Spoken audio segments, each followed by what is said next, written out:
lesbians, there might not necessarily be the standard amount of gore or graphic stuff going on, but there will still probably be a lot of romance, some flirting, maybe a little violence, and definitely some death, potentially things of that nature. So that is your trigger warning. If any content makes you uncomfortable, please feel comfortable exiting.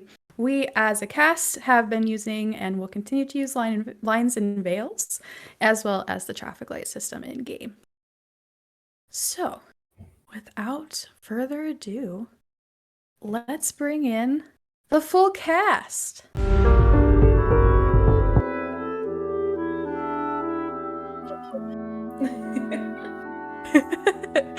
Awesome.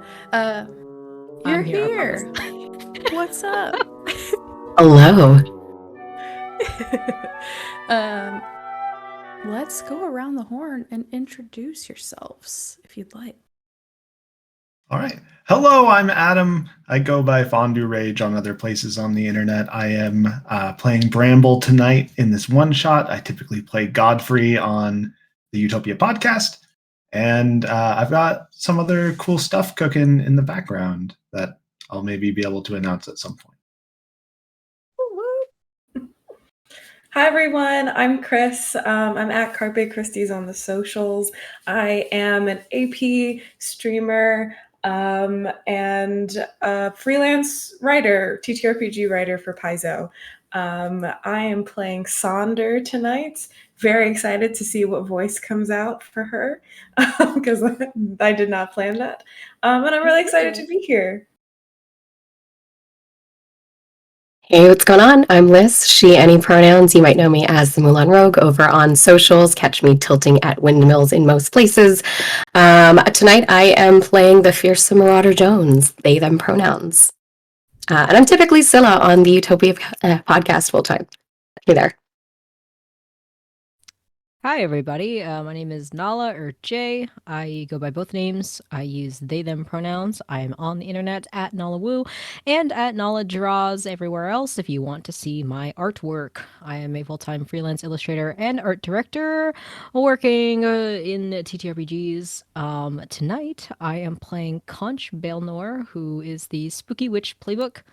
And I also have not planned a character voice, but there certainly will be one. So I can't wait to see what comes out of my mouth.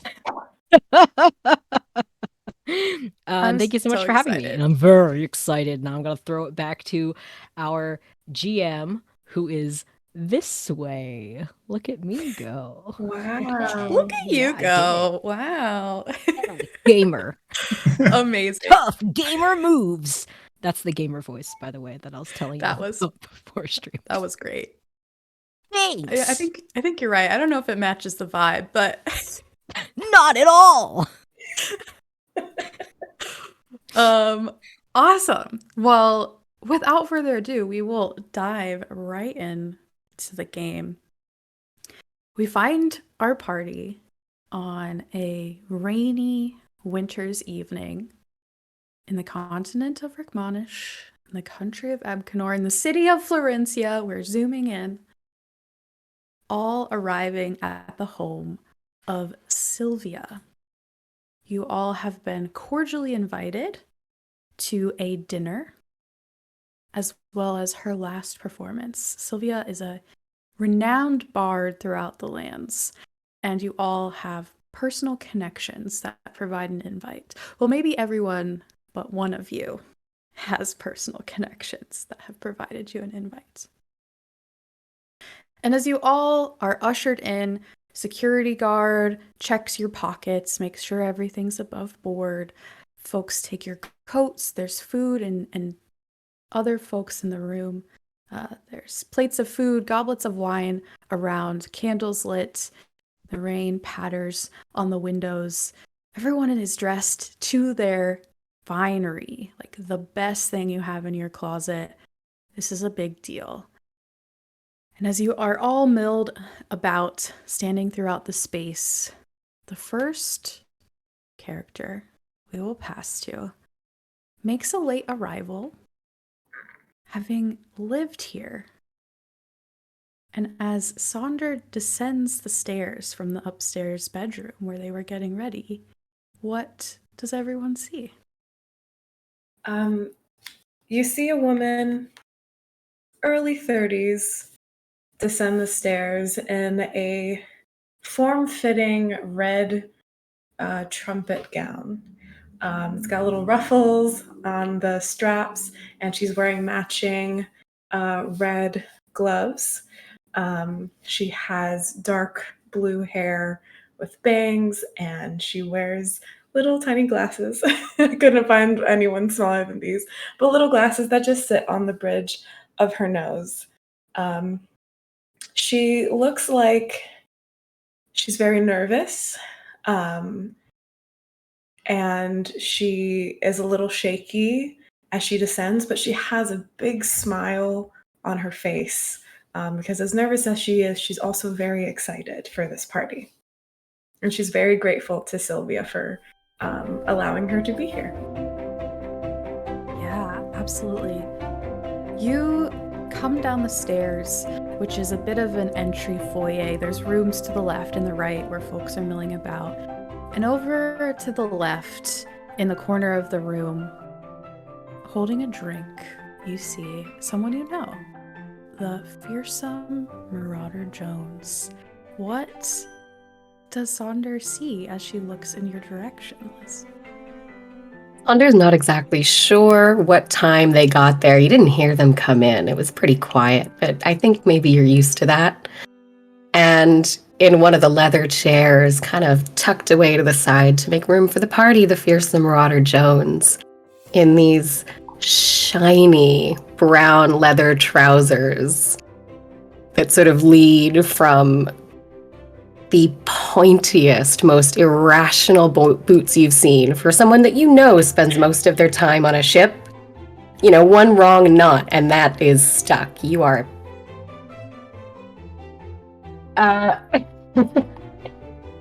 from the boots up to the leather, she's wearing the finest of green velvet, crushed velvet, bloussons, and then just the dirtiest looking vest shrugged over top.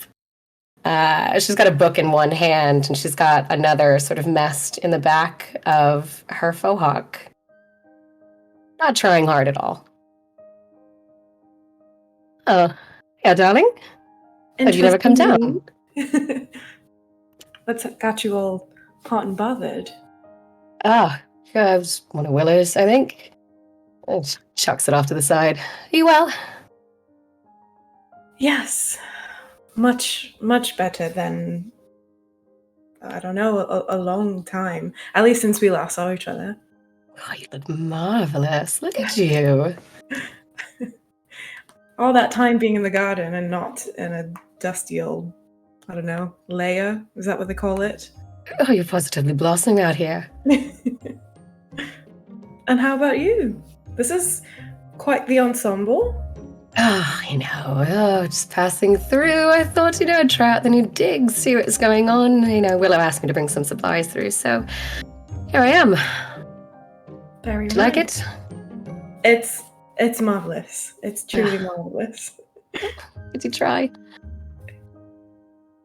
At this point, we cut across into the other room where we see two individuals very familiar with each other in a corner looking about, maybe a little nervously, as NPCs and Sonder and the fearsome Marauder Jones look over to the other room across from the foyer. Adam, what do they see? They see a 20-year-old, 5'4", just very small, making himself purposely smaller man who has long, thick, curly brown hair that flows to the middle of his back. It looks like he's picked out as many branches and pieces of holly out of it as he could, but there's still some tangled inside of that. He's got these large hazel eyes that are just wide open and staring at all of the people in the room and double checking the invitation that he was given to come in here.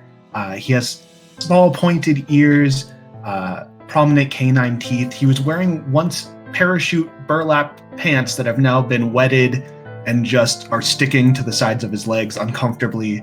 Just a very simple dark green tunic, the cleanest one he has, that still has a couple stains on the sides and on the back. There's a smell that accompanies working in a barn that just hangs to him that he can't quite shake. And I believe he would have had to give away his wooden scimitar at the door. It was his one source of cool, calm collectedness. And he now is struggling to find out what to do with his hands. As you stand there, next to Conch, what does everyone see? Next to Bramble is seated another person, human, who is on the shorter side, maybe about 5'4", and Z is very also very, very nervous looking. Their eyes are wide and their pupils continually dart around the room. Around your neck, they're wearing a necklace that is handmade clay. Pressed into it is a little face, which you can see here. And she has white eye makeup on, very graphic liner style. She has thick, dark black hair that is piled up into like a really, really messy bun at the top of their head, held in place by two golden hairpins. They're wearing a white blouse that has been tucked into high waist like black leather pants, which are cropped at the ankle, and they're wearing really comfortable, worn in like leather flats. And Conch is fat, and I want to say that up front. Conch is fat, and to the discerning eye, there is a little presence around them that I think you'd have to really look at Zim to notice, but certainly is there. And Conch is muttering under their breath, either to Bramble or to this otherworldly presence, probably unclear to the average passerby. And Z is nervously fiddling with literally anything, all of their fingers, the ends of their scarf, their necklace, everything. Yeah. Conch looks about the room, both the living folk and these amorphous gray blobs kind of floating about. There aren't too many inside, but anytime they look toward a window, they can catch some in the outside as well, seemingly unfazed by the rain. As you look out, there's two of them with these little like blob hands sticking out from their side, like they're holding hands as if they're a couple walking through the rain together.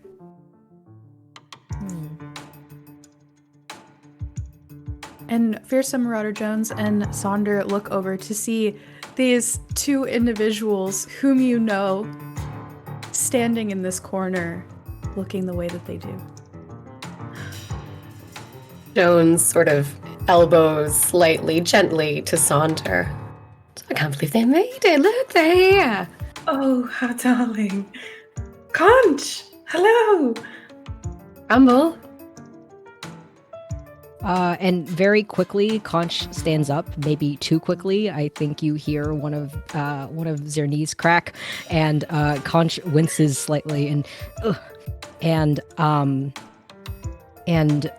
will walk over to Sonder and just very, very small wave. Hi, how are you? You look very nice tonight. Very, very nice. Oh, thank you. I am so glad that you can make it. It's always better to know more people at these things because it can get a little cliquey. But I think you're gonna have a great time, and the food is delicious. Have you had the little cheese balls? No, I haven't. I've been acquainting myself with all of the spirits here. There's a lot of dead people here. Oh, Gonch, remember, we're supposed to be trying to work out of ourselves in this instance, right? We're supposed to be opening. So when are we expected to start clicking? Is that like, am I going to be rude if I don't start? oh no, that's more of a turn of phrase. It means that there are people that know each other that come to these events frequently, and they end up talking to each other all night, and they don't really mingle as much. So it's good that the four of us kind of know each other. That way we can talk to each other all night. So are we? Are we one of those then? Yeah, we can be. Or this is the Great. click. Yeah. That's going to make this way easier. I All hope right. so, yes. Very abruptly, Conch turns 180 and just walks over to the food, and takes a plate, grabs a couple things, and then walks back. Straight to the point, yes. Yeah. Some time passes, you're all able to mingle and catch up with one another in your various instances of space between the last times that you were able to communicate as a group. And after maybe 30 minutes of that, the cliques forming around you, you notice that there's only 4 other people, the guard, and no one else. And there's no Silvia, the host, and there's no Willow, who you know sticks to Sylvia's side like glue, is her best friend and longtime manager. About 10 minutes after that, down the stairs, similar to Saunders' entrance, you see this 50-year-old human woman with long gray hair in a platinum lavender, like the shiniest lavender dress, long sleeves, high neck with a little bit of ruffles. It kind of billows like an A-line dress down at her sides as she walks down. And sure enough, waiting at the top of the stairs for Silvia to make her grand entrance is Willow, dressed very well, but less grand than Silvia. And as she descends the stairs, she says, welcome everyone to my estate. Thank you so much for coming. If you wouldn't mind, I would love to get started with tonight's events. It seems you all maybe don't quite know each other, but that is about to change. And she ushers everyone from one side of the room, across the foyer, into the other, past a few double doors, and there's a long table that's set with 4 plates on one side, 4 plates on the other, and 2 at the ends of the table. Please, this way. And you all see nameplates, your names designating where to sit. The 4 of you on one side of the table, and the 4 other folks who you've seen around, some of you know better than others, seated on the other side of the table. Silvia and Willow take their spaces at the 2 heads of the table. Please sit, enjoy. It's we'll have appetizers, soups, everything is coming up very soon. But before we do that, I have a favor to ask of you all.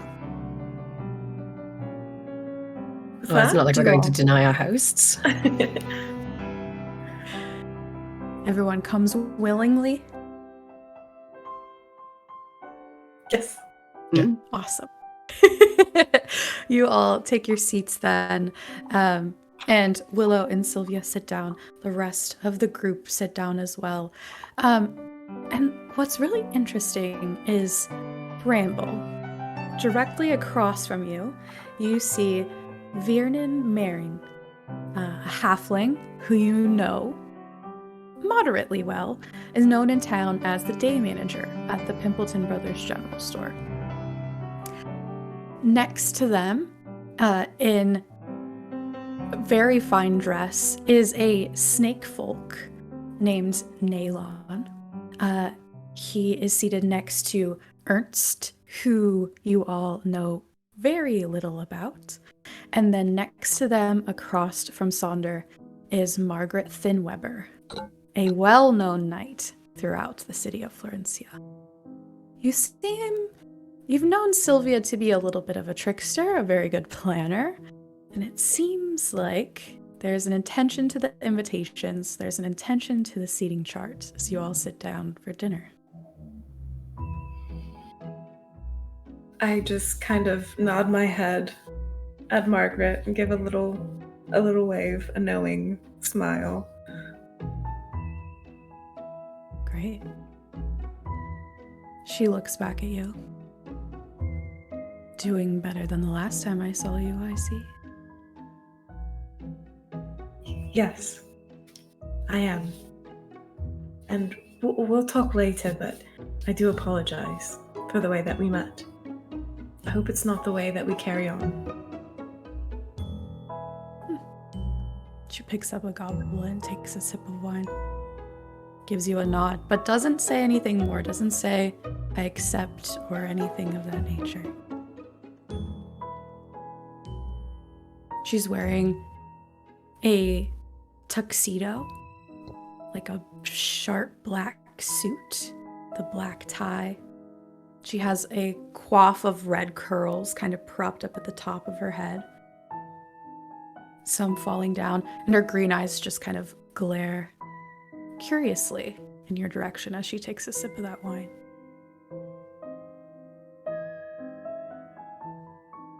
Silvia, as everyone settles in, speaks. Well, if you all haven't put it together, I would love for there to be some love in the air tonight. So, I've seated you across from the person whom I think you would best connect with. Who's across from me? Yeah, you have Ernst Borgstrom across from you, a very old-looking elf who is the offspring of Willow, so the son of Willow. And they look very similarly to the person in front of Margaret, so the person in front of Sonder. Almost as if they could be twins. Bramble, in front of you is the snake folk. Or no, in front of you is Viernan, sorry. And in front of Fearsome Marauder Jones is the snake folk. It's okay, you don't have to be scared. If it doesn't work out, you can always switch chairs, but I'd like to start here. We'll ring the bell in about 5 minutes. Is Bramble next to me? Mm-hmm. Conch, leans over to Bramble immediately and, as quietly as he can, in your ear, Bramble, Conch says, "This is speed dating?"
I wouldn't have thought. It's so weird. Do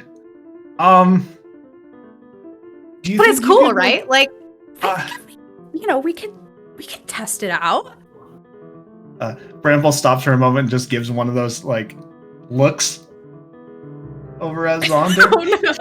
I need you to make a roll at this point. All right. What do you think? First roll.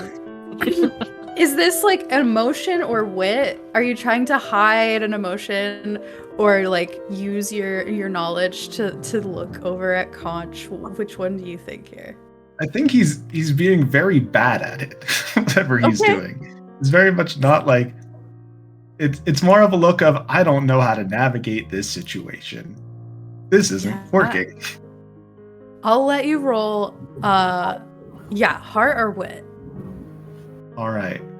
I will roll heart. Uh-oh. That's a 5. Oh no, that is a downbeat. Viernan sees right through you and sees that you're trying to just get away from her. And she is going to take a condition. She's going to take the insecure condition. And as she looks back, she's just like, you know what, Bramble? I don't even know. You know what? Good luck. Good luck fighting whatever love you want to find. And she turns and stomps away from the chair. That wasn't what I meant. I had to... She looks at you and says, "That went well. The seat's open." The seat is... you go ahead and take that seat. I'll be right back. And Bramble gets up and tries to walk after Viernan. Yeah. Instead of getting up and walking around the entire table, Conch just takes your seat. Just slides over one. Yes.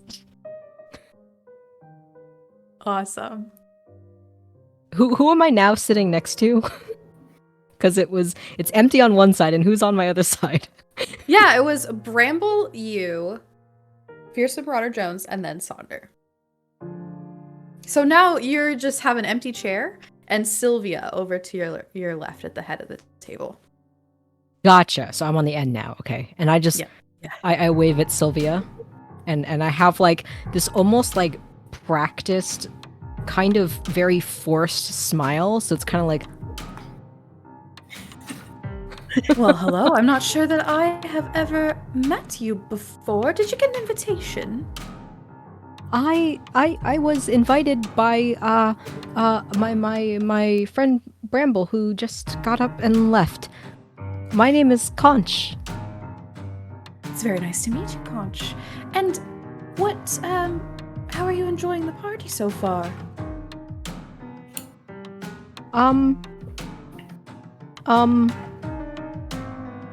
It's good. Thanks for asking.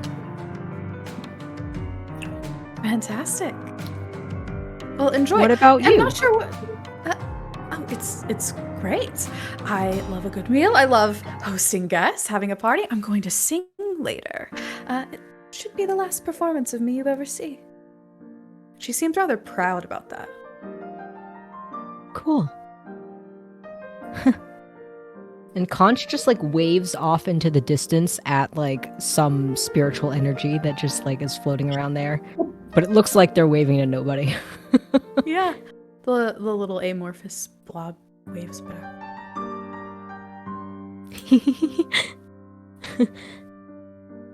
Right. All right. She starts dipping into the soup appetizer that's been placed at all the plates. What are Sonder and Fearsome Marauder Jones doing? You can go ahead. All right. Fearsome Marauder, I guess, sitting next to Conch, Fearsome Marauder Jones, again, is super comfy back in this chair, but I'm going to go ahead and bet that they're higher dining chairs like you would find in a nice dining hall. So maybe it's not the easiest chair to look comfortable in, but is trying once they look across the table and see. Wow, I almost called this NPC, who I know is not Nalan. I almost said the revert. Yeah. Never mind.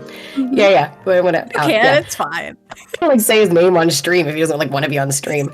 I just said her person's name. and reaches across and picks up the wine glass and just winks. Did you have a good ride here? Sail here? How'd you get here? I didn't see you on the way in. The woman kind of looks at you. She sits very straight, like great posture. Dainty, delicate hands, very thin, spindly. Her dark cobra-like skin with like the little yellow patches all over it shines in the candlelight, and she smiles. Well, I slithered here, didn't I? And you know it's a joke. She clearly has legs. Bet you did. I didn't catch your name. Naylin. Naylin. Pleasure. Why do you think Silvia thinks we'd be a good match? I think Silvia likes games. Do you like games? I love games. I think Silvia. Go Am I on. with? After you. Are you with anyone? Currently? No. Well, I am. That's unfortunate.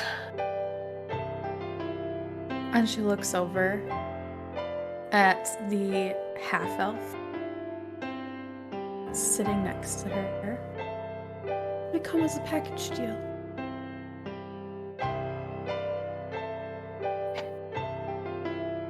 I hope you have the most wonderfully tended evening. She kind of gives you like an eye, like, Are you trying to encourage this or discourage this continued romantically flavored relationship with this person? On seeing the proximity of of where she's sitting next to the person that she said she was there with, Marauder Jones is going to ease up slightly and pull back and discourage. Okay.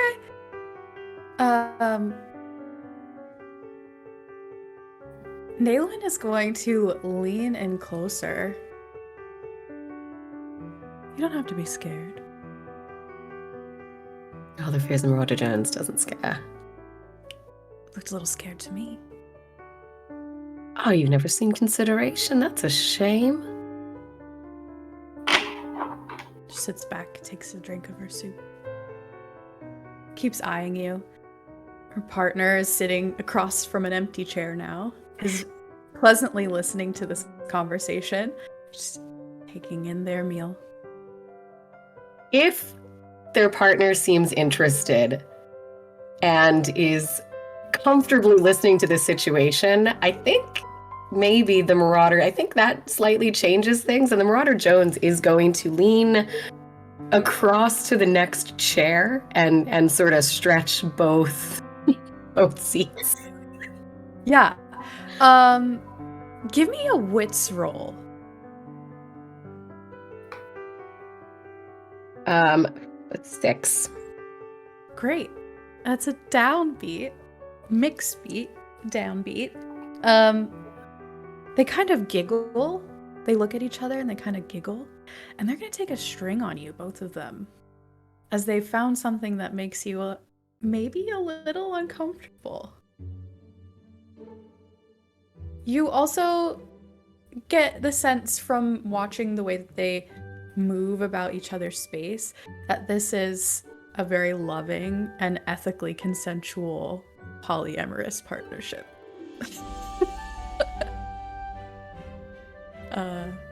Right, Sonder, Margaret is there.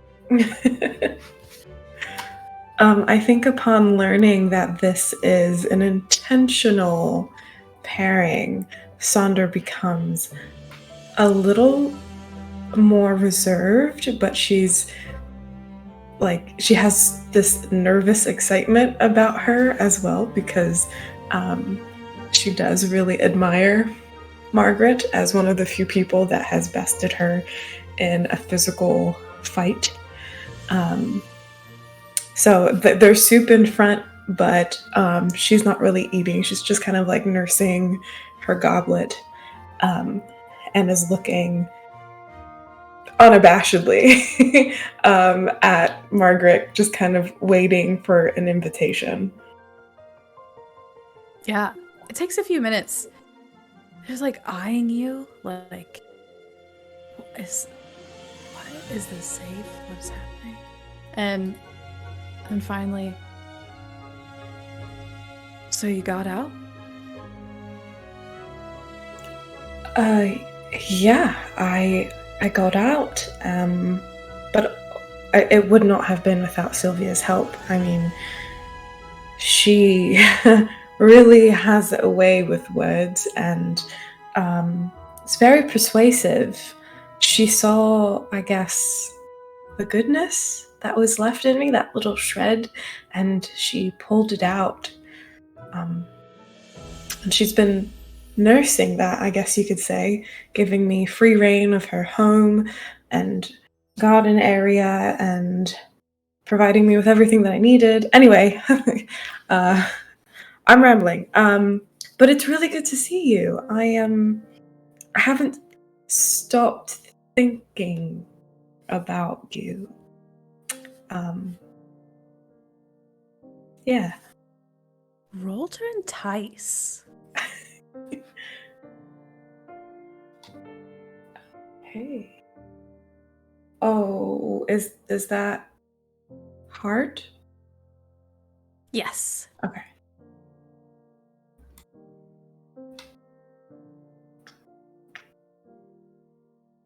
Did it work?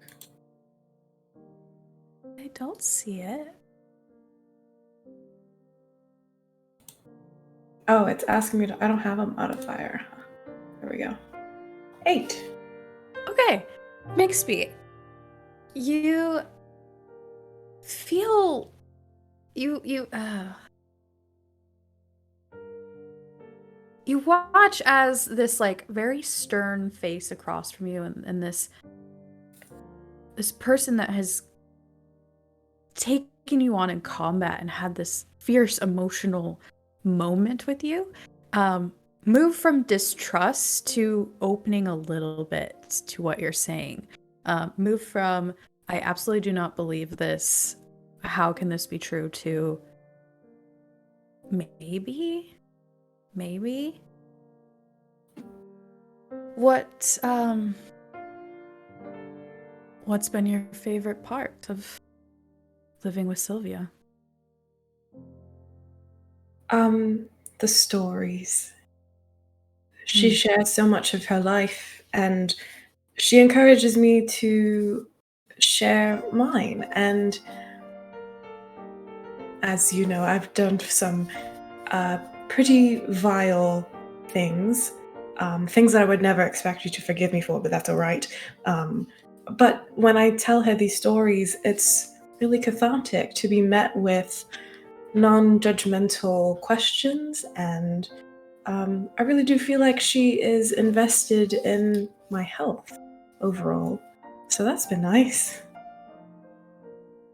Yeah, it would be nice to have someone invested in your personal growth and evolution. And I think because of that, I'm also learning how to be that person for the other people in my life, which is not a lot at the moment, but maybe. And she kind of looks at you, knowing what you're asking in that maybe question. At this point, the bell rings. Folks shift. I think Margaret stays where she is, but everyone else kind of shifts around the table. And folks even like disappear. Sylvia's not being like a stern person and keeping with these rules. It's more just a game, as we've mentioned. Sylvia likes games. The second course comes out, and as that all is happening, Bramble and Viernan have left the room. Viernan has disappeared, upset by what Bramble said. Conch is seated kind of solo. I think Naylan moves to sit across from Conch just to spark a conversation there. And Ernst moves over so that they can talk to FMG. And Bramble and Viernan have left the room.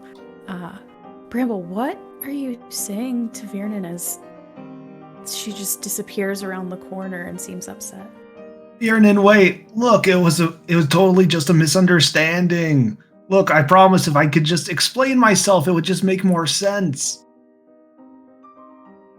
Fine, go ahead. Tell me whatever you want to tell me. But you know what? You're just not very nice right now, Bramble.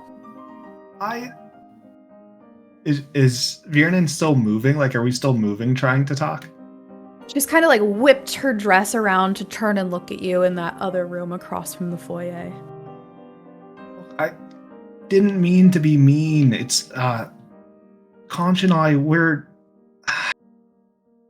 it's kind of hard to explain, but we're kind of part of a group, and we're trying to get more comfortable in social situations.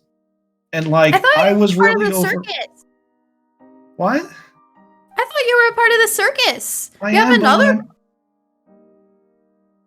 I couldn't hear the other part. The inside of my head was just blocking out everything you just said there. I'm so sorry.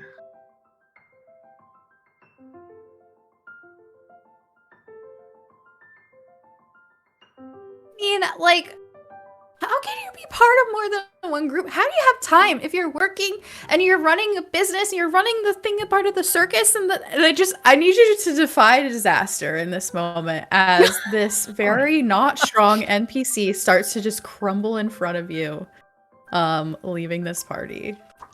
All right. What do I add to that? What? To defy disaster? Yeah. Is that daring? Let's consult the rule book. When you push your limits to achieve something extraordinary that's not covered by another move, blah blah blah. Say what you're willing to sacrifice and pick your approach. So if you're willing to sacrifice might, endurance, or courage, you roll with daring. If you're sacrificing swiftness or elegance, roll with grace. If you're sacrificing charm or social insight, sorry.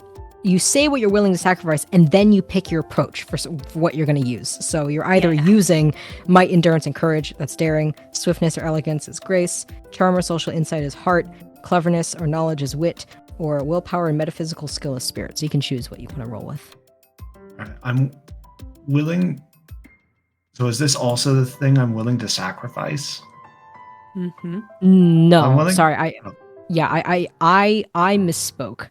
So you just say what you're willing to sacrifice in this situation can be anything, and then you choose what you're trying to defy that with. All right. Well, I want to try to defy it with charm and social insight. Okay, that's hard. And that would take my total to a 9. Okay. That's a mixed beat.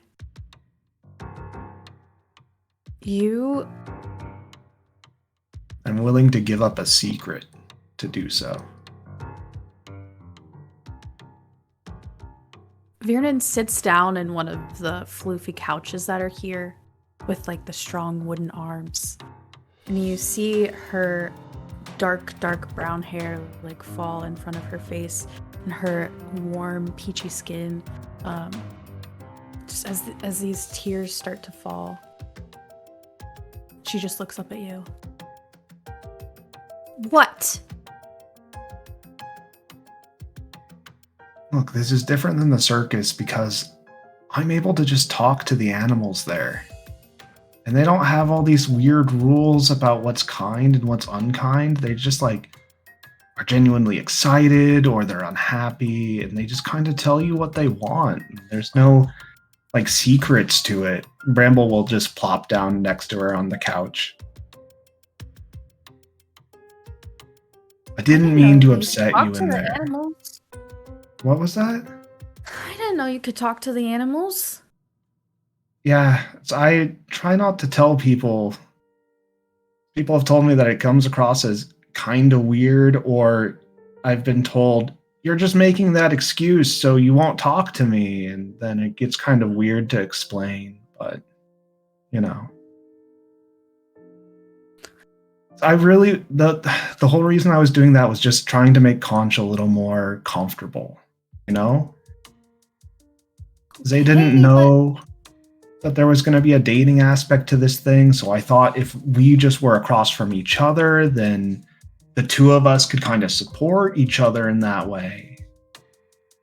Okay, but Bramble, I would actually maybe enjoy getting to know you a little better.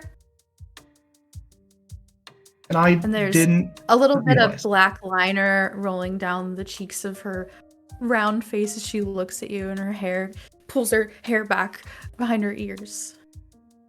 Maybe I could help you with that right now? Is there like a spider or a bug or anything animal in this room? Oh, for sure. It's an old house. There's probably a little bit of spider in the corner.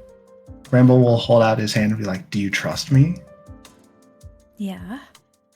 And I'm going to use my move Nature's Touch and see if it works. Yeah. All right.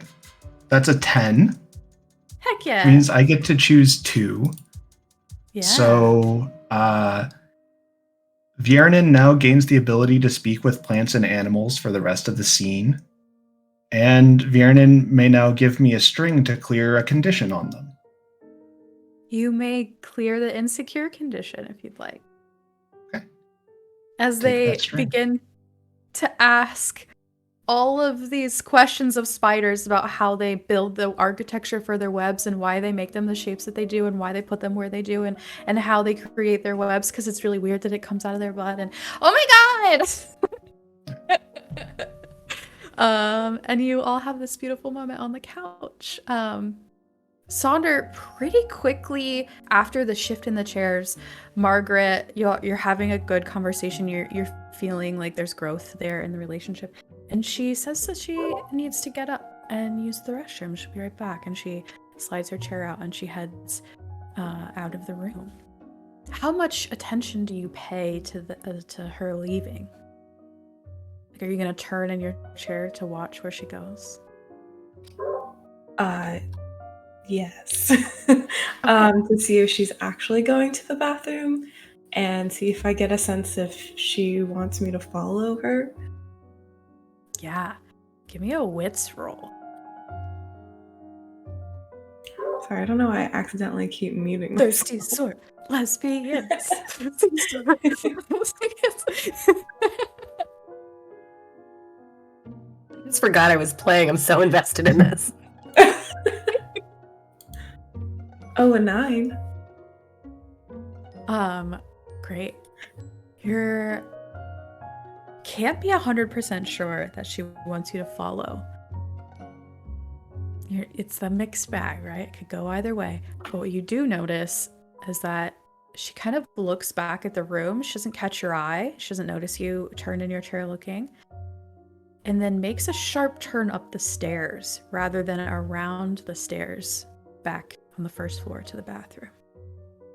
Sandra's gonna down the rest of the wine in her goblet and get up and follow her. Conch, you are now at the table with FMJ. Someone's sitting across from you, Naylin. How are you?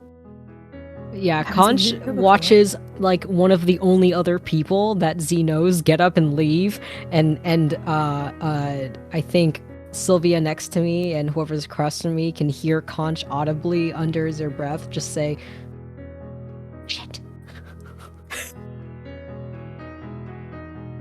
You don't have to worry. It's okay. And Naylin tries to console you from across the table. Don't worry, I'm very worried. Okay. Silvia looks over. The next course will be out soon. Food solves everything, right? Yeah. The soup is good.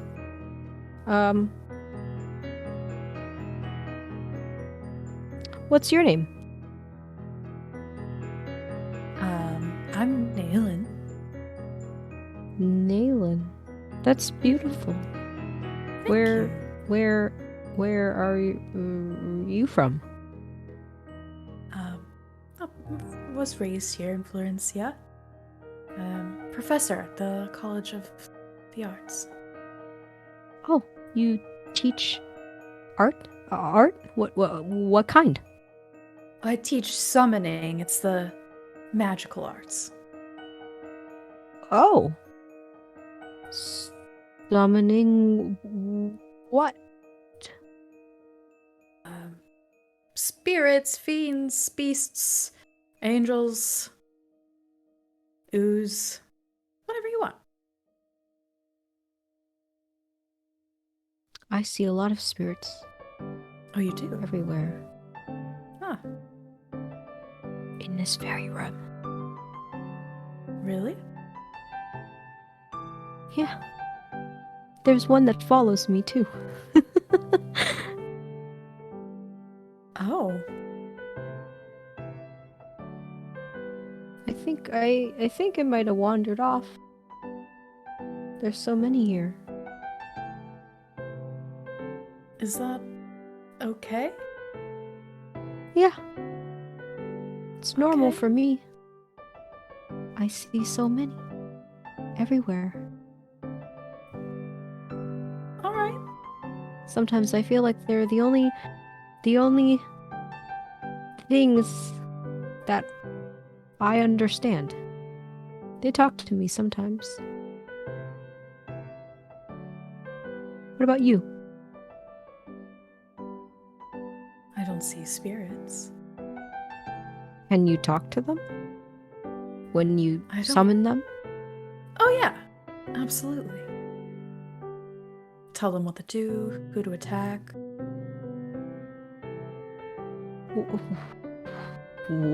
What?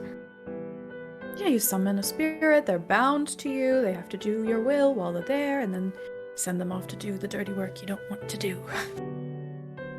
That's terrible. Is it? Well, I don't know. Why don't you ask one?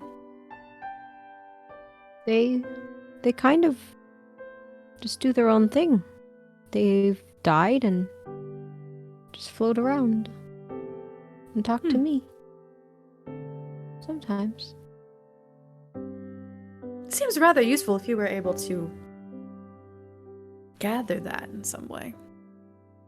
Have you ever tried to learn to harness or summon anything? You're fascinating. Oh. Thanks. You're welcome. How do you feel about polyamory? What? What's that?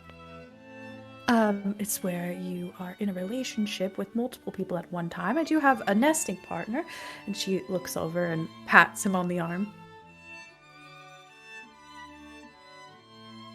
Well, I can't say I've ever really had a relationship with anyone, ever.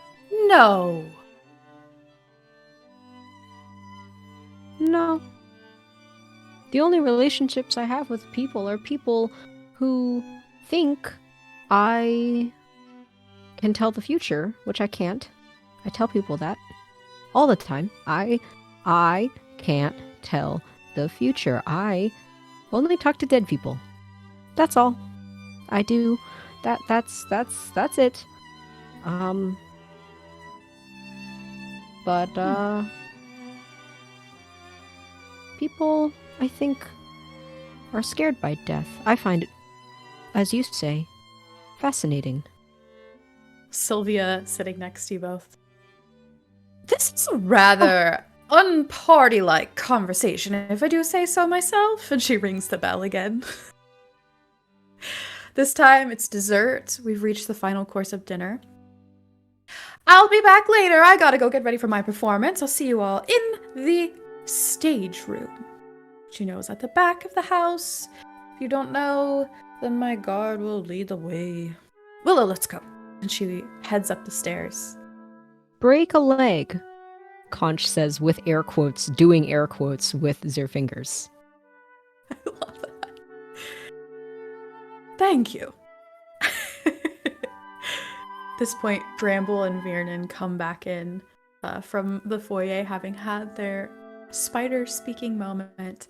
Sonder, you head up the stairs after Margaret, and you find Silvia's door open. And okay, yeah, go ahead. you walk in and you see Margaret hastily walking towards the door as you get to the doorway to look in. Well, what's he doing? Nothing. Thought this was the bathroom.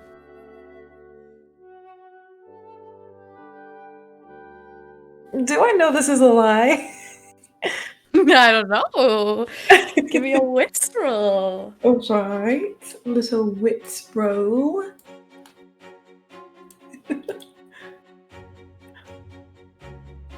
Oh, I lost it. Oh, there we go.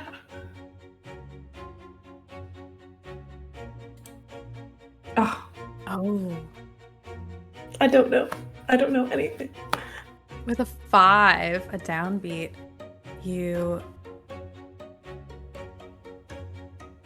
she looks at you. Let's go downstairs.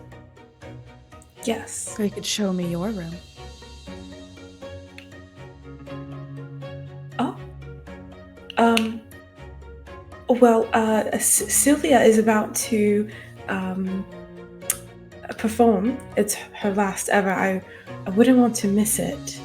At this point, you see Silvia and Willow come up the stairs and head into that room and shut the door. You know you have maybe 15 minutes, 20 minutes before that happens. Oh, we've got 15 minutes. I'll lead her over to where my room is. Yeah, go inside. Give me whatever role you think fits what you would like, what Sonder would like to happen in this room. Whether it's entice to, have a little fun, whether it's hearts to just have, flirty, intentional moments together. Could be wit to have like a parlay, a good old banter session, Spirit if you want to get existential with it.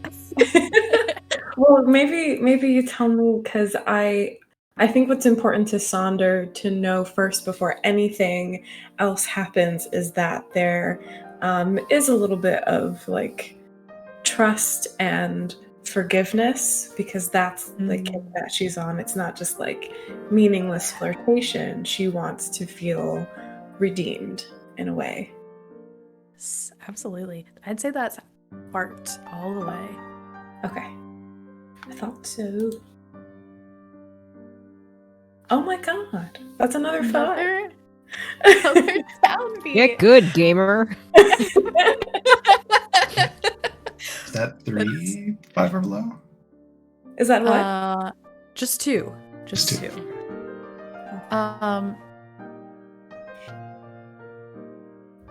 I think that as this is happening, Sonder's being very vulnerable.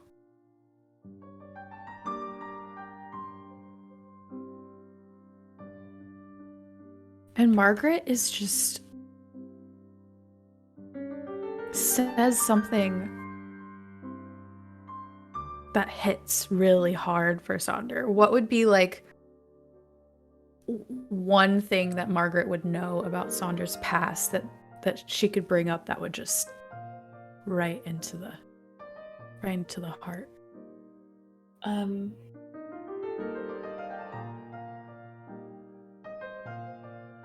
I think maybe Sonder has hurt people that were close to Margaret, maybe permanently or impermanently, and she says something like, I'm still here. I don't really, you don't really need to ask me for forgiveness. What about so-and-so who was desperately hurt by you? Yeah. As that happens, I think Margaret gets a string on you. Okay. And we're gonna take a stagger reaction from Sonder. All right.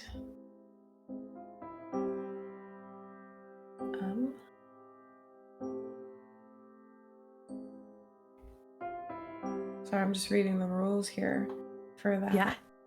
There are a lot of rules. It's good though, it's good. Okay, so when you suffer a staggering physical or emotional blow, choose an option from the following based on the number of conditions you have marked. I don't have any conditions marked. Do I? No. Not No. yet.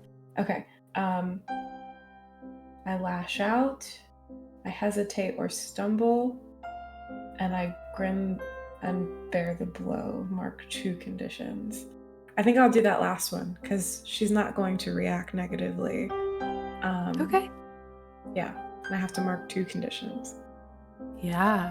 So the conditions are marked there as well. You can pick which 2 you think are impacting Sonder at this moment. Probably guilty and insecure. No, maybe hopeless. Guilty and hopeless. Oh. All right. I'd say Margaret sees this happen, doesn't get the fiery reaction that she expected. Desserts up, and she stands and turns out of the room and heads back down to the table.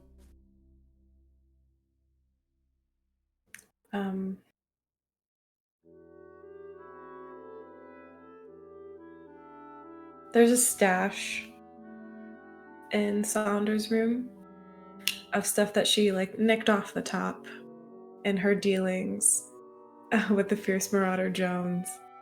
Sonder probably takes some of it and just puts it in her mouth, just lets it dissolve. And it's something that she probably hasn't done in a little bit and knows isn't good for her, but it's not bad for her either. It's just something that she connects with an old part of herself. She hasn't done this in a while, but she hasn't felt this way in a while. So when she does that, she'll go back to the dining table. Yeah. FMJ. Give me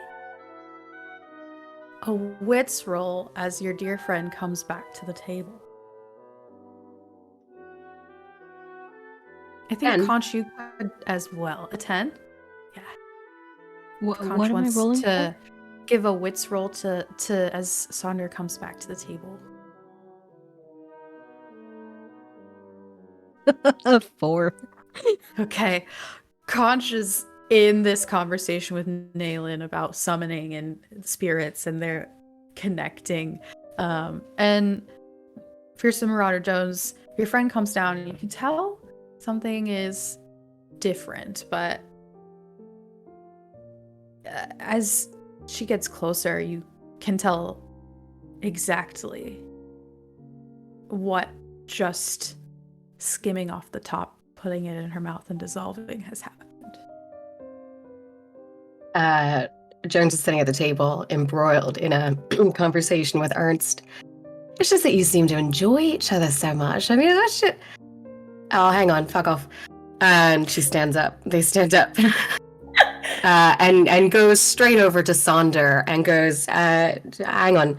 That, and hands you a little bit of some sort of sticky, resiny, chewy thing wrapped in a bit of wax paper. Ooh. Goes, tuck that in your cheek, just, not like last time, you don't want to, chip the, it's a lot of work. Lovely face, All right. So what's going on then? Did I miss anything? Yeah, not so much as it seems I've missed what's going on. What's all that? We just go to the bathroom, do a little bump with... or is this... that and some, you know how it is. Oh, and then some. Oh, is it and then some at the party, is it? Well, I don't really like to kiss and tell, but she's quite lovely. Caught her sneaking around, so we did a little sneak around, and here we are. Probably see her later. She's not in this room.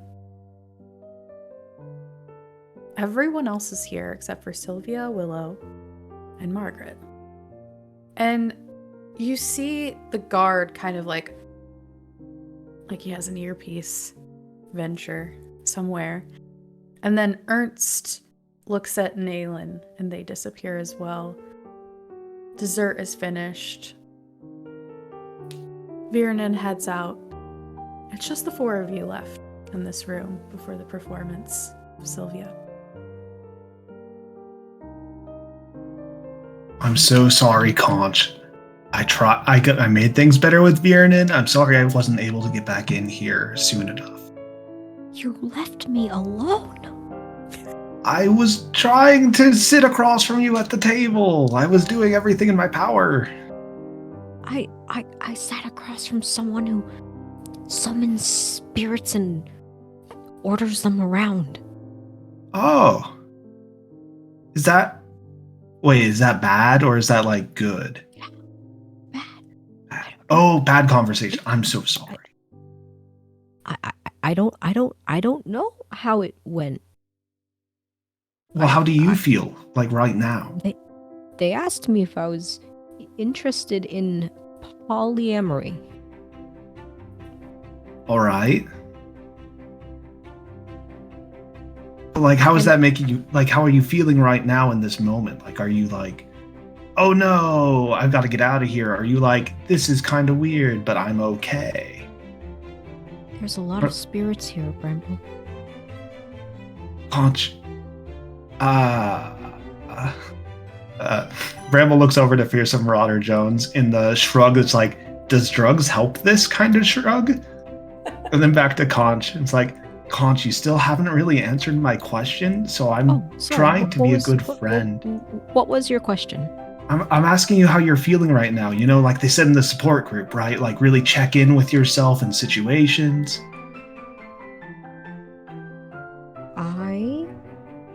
Well, as far as polyamory goes, it sounds nice. Okay. Mm-hmm. Good for them. And I'm happy for them. you're happy. There we go. You're feeling happy. Well, how are you feeling? I'm feeling conflicted. Why? I'm being pulled in two directions with two people that I kind of care about, and I don't know how either of them are doing right now. Is one of those two me? Yes. Oh, how am I pulling? I didn't mean to pull. Can I push? No. It's not your fault that you're pulling. No, that's not what I mean. I think the performance is about to start happening. Should we all just like head over to the performance? Like maybe that'll make us all feel a little bit better. And then we can just go home. Like we did it. We were here for the whole dinner. I would love to go home. Wonderful. Let's go watch the performance and go home, and we'll tell the group that we did it. That sounds great. And Conch, seemingly out of thin air, produces a really short rod, and they run their fingers down it, and it expands into a longer cane. And Conch will stand up with that and say, "Okay, where are we going?" Here's some Marauder Jones goes that away, and we're taking some spirits with us, and grabs a bottle of gin off the table and starts making a move. What do Yeah? you mean spirits? You can bring yours too. Don't worry. Any as you can I- find. What? Bramble will grab the nearest bottle and not check what it is. Spirits is a term for alcohol as well as spirits. Oh. I meant your Okay. haunted friends as well. Bring them. Oh, they will come regardless of whether or not I tell them to. And Conch will go over to the table and also will just grab anything. And I don't know what I grab, but I grab something. And I think it'd be funny if I grabbed whatever the hardest liquor on this table is. And I have that in one hand, and following you, my other hand, knuckles white, gripping my cane as I walk. Yeah, I think you grab like a really old vintage Seder wine, which is just like Perfect. the craziest drink. So strong. You all head into the performance area. The lights, the candle lights dim weirdly. It's very magical, this realm that we are in. And you hear just from the air the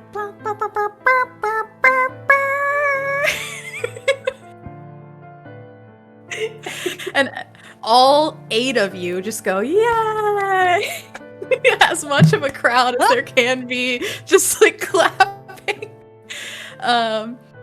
And from behind this stage that has been made with this heavy black curtain at the back and all these like candles pointing in different directions with like cups around them floating above the ceiling, comes Silvia in a classic Silvia performance getup. She steps out. She's wearing big, heavy, black platform boots, skin-tight leather pants, a vest with a black vest with buttons up the front, and then like a leather harness and a white shirt. You can tell that they've put on a binder since last you saw them. They have this short black wig on. They've drawn on a mustache, some mutton chops, and some shadow. And they're just like, how y'all doing tonight? Welcome to the performance of the great Silvia. Marauder Jones loses it and is like shaking the person in front of them. Bramble's being shaken. Like leaning over you, like, yeah. Begins to perform and sing. It's a mix of like the most beautiful baritone, like jazzy, loungy, like raspy songs with a little bit of like good stand-up in between. Like not one of those musical performers that just is silent in between songs. Sometimes she even like will throw in a little like quip about why she wrote the song and who wrote it. At one point she brings up this man with like an upright bass, this like half orc looking man, just like boom boom boom boom boom boom boom, and they just get down. And it's like an hour long performance, and towards the end you all start to notice that like she seems tired and like weaker, but you're just like, she's like an old woman at this point. Like maybe she just can't be this one woman show anymore. Like maybe this is evidence of her retiring. And she comes up to the front of the stage and she sits in a stool and she's like, this will be my last song. Really appreciate all of you coming out for this beautiful dinner speed dating performance. This one goes out to you, Naylin. May my letters forever reach your heart. And she begins to sing this beautiful, very ancient sounding love song. And in the middle of it, starts to stutter, like tears are rolling down her face. And then you see black coming down from her wig. It doesn't look like makeup, it looks like her skin. Poisony, inky tendrils begin to come down the sides of her face. Her hands start to shake. She can't sing. She kind of looks around, confused. All the color drained from her skin. And in an instant after those black runs are seen, she falls forward, the stool tumbling off the stage with her as her arm lays somewhat askew. Her guard comes running from the back of the room, checking for a pulse. Who? Magics! Anyone! Healing! Anything! Can we? Everyone just looks around like...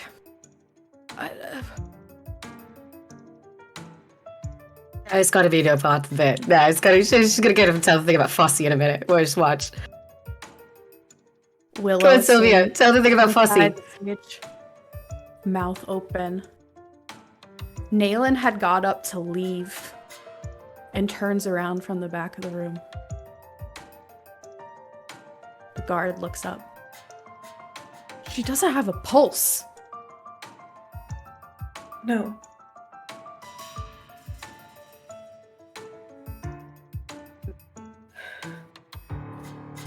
Is there...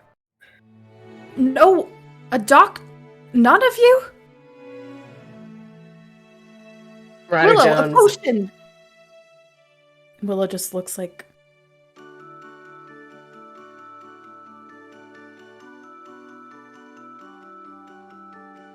From out their pocket, Marauder Jones pulls out a little plastic bag, looks at it, pops it, puts the bag back in their top. Conch is She hands the rest over. Conch is staring very intently at a spot right above the body and is just staring, unblinking, eyes wide. You watch as an amorphous blob pools out of the body. And then just floats in with the rest. Quickly becomes indiscernible from one of the other spirits in the home. And very quietly, Conch says, "There's nothing you can do. She's gone." And that is where we can take a quick break. Oh. Before we get to the murder mystery part of the stream! Thanks again to everyone. Big thanks to Joe, aka Scary Dog Friend, who's our stream producer for today. Everyone clap and cheer. We love Joe.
All right, y'all. Welcome back to the second half of A Kiss Goodnight. We had a great break. I hope y'all got up and moved around. We're gonna jump right back in. Sonder, Fearsome Marauder Jones, Conch, and Bramble are in this room with 4 other people, a guard, and Willow. Silvia, the host of this party and the performer for the evening, lays unconscious on the floor with no heartbeat. We had Conch watch her spirit rise from her body and drift into the others in the home. Everyone is frozen. What are y'all doing? Shaking. Sonder stands up out of her chair and is looking around, seeing everyone frozen, looking at the guards, seeing them frozen, and just kind of in I guess I would call it a reserved rage. Looks over back to the guards. What are you doing? Nothing? Do something! Who did this? I don't know. I don't know. I'm sorry. Lock down the doors. Whoever did Yes. this had to be here tonight. She was fine. She went and got changed, came back, and now she's dead. I'll Someone here did this. lock the doors. He stands up and moves slowly, almost like through sludge, towards the front door.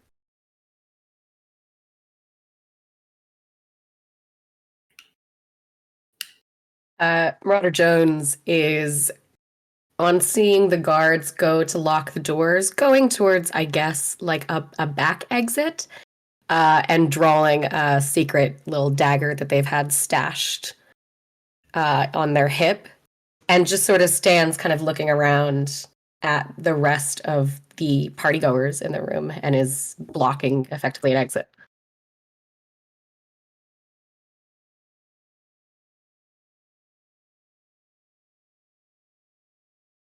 Bramble. Bramble goes for a moment to almost like put a reassuring hand on Sonder, but then stops because he doesn't know if that's like okay or not. And it's just like, I mean, she did say it was going to be her last performance. Can we really rule out that this wasn't just part of the performance? She would never. She Roll has. for emotional support, Bramble. Which, Right. when you offer someone support in a way that could be meaningful to them, roll heart or spirit. All right. Plus 3 more if you spend a string. With heart or spirit, that's a 12. All right. What? I think you were already trying to do this, Sonder, but you then open up to Bramble, and Bramble gets to take another string on you. What do you say? I don't know why she would do something like this. She talked of the future. We had plans.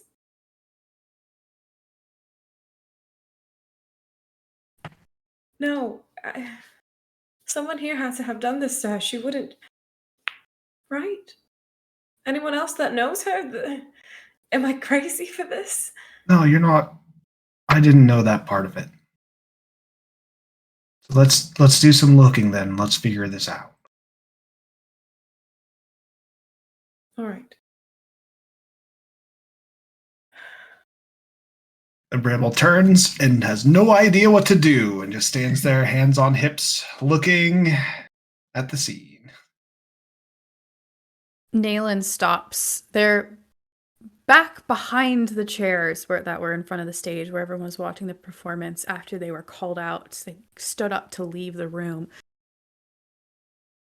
Can't that one just talk to spirits? Points to Conch. You see them. Can you talk to them? Oh, huh? Did you see a spirit? I did. It floated off. What do you mean? You didn't try to stop it or talk to it? It floated away. It joined the rest of the spirits in here. A lot of people must have died here What makes you think before. that's their responsibility? Why didn't you try and stop it? Why can't you see spirits? Points the dagger at him. Oh, that's what? Where did that come from? Give me a daring roll. Right? And just for clarity, I'm pointing this at the person who is asking Conch. No, I Nayland. know. And Yeah, Conch is like, Nayland. where did you Yeah. get that knife from? Yeah. I believe I would add it. Daring? Yeah, okay. Mhm. 7. Okay. Yeah. Nayland looks at you a little unsure of your dagger. Did you not hear what she said on that stage? She has been stalking me for months, writing me love letters, trying to get me to come live with her. Attends a party of someone that's being stalked by. I mean, I never saw her anywhere. Maybe it's an exaggeration of the term, but how are you write unwanted love missives to someone? I told her to leave me alone. I came to this party out of goodwill. For my partner, who can't help it, who his mother is.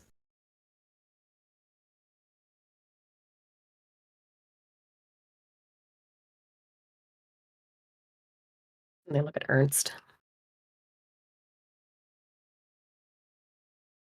Ernst, speaking for maybe the first time, just says, "It's true. Normally, we're rather keen on advances, but this one was unwarranted. She's my mother's best friend." And Willow is still just standing there next to the stage, staring at the body of Silvia on the ground. I came because my mother asked me to come, and she insisted that Nayland be here as well.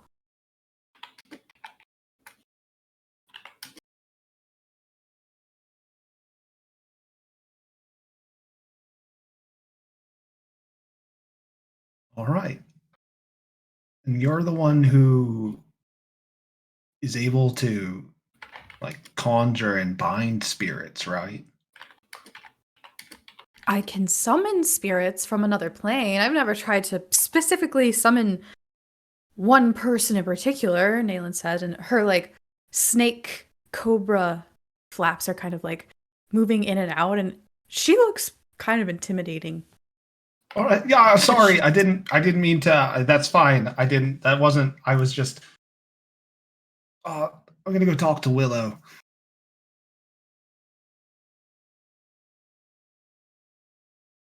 Can you put that dagger away? Nayland says to Fearsome Runner Jones. For now. Stashes it in their blouse. If I could help, I would. But the spirits, like all spirits, they kind of they kind of do their own thing. And what is They that? speak to me if they want to. And if they don't want to, they just float around. It will be tied to this area though. Perhaps she'll come back.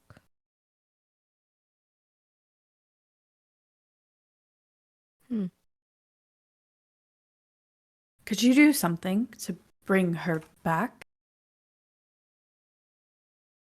I don't think so. I can call out to her.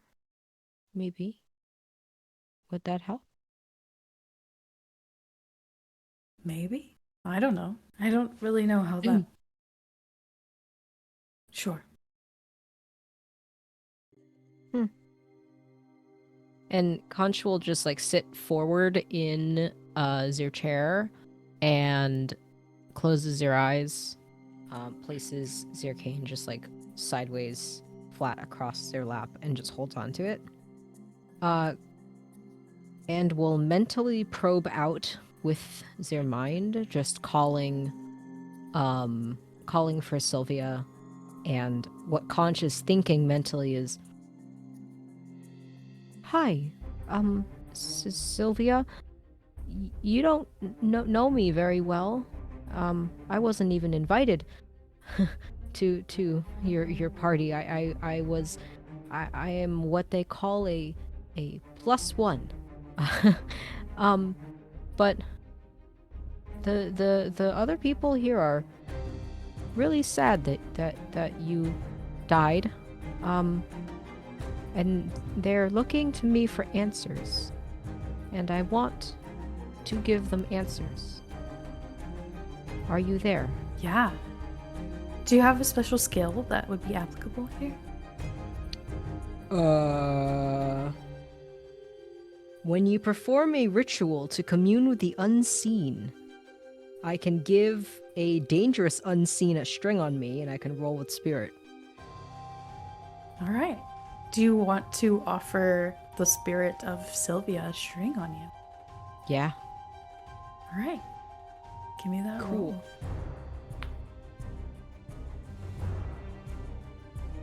roll. Okay. Spirit. That is a 9. Okay. So I get to You- choose 2 from the +10 list, but I choose one thing that goes wrong. Hmm. Okay.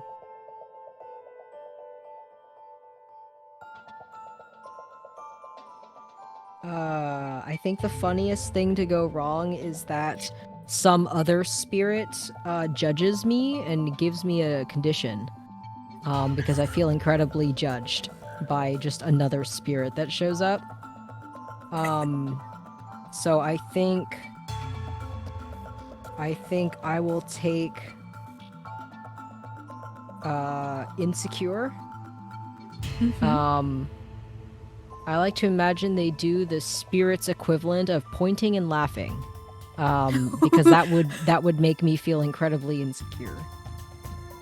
You just see this blob, like round thing, come out of one of the amorphous blobs, and they just kind of jiggle.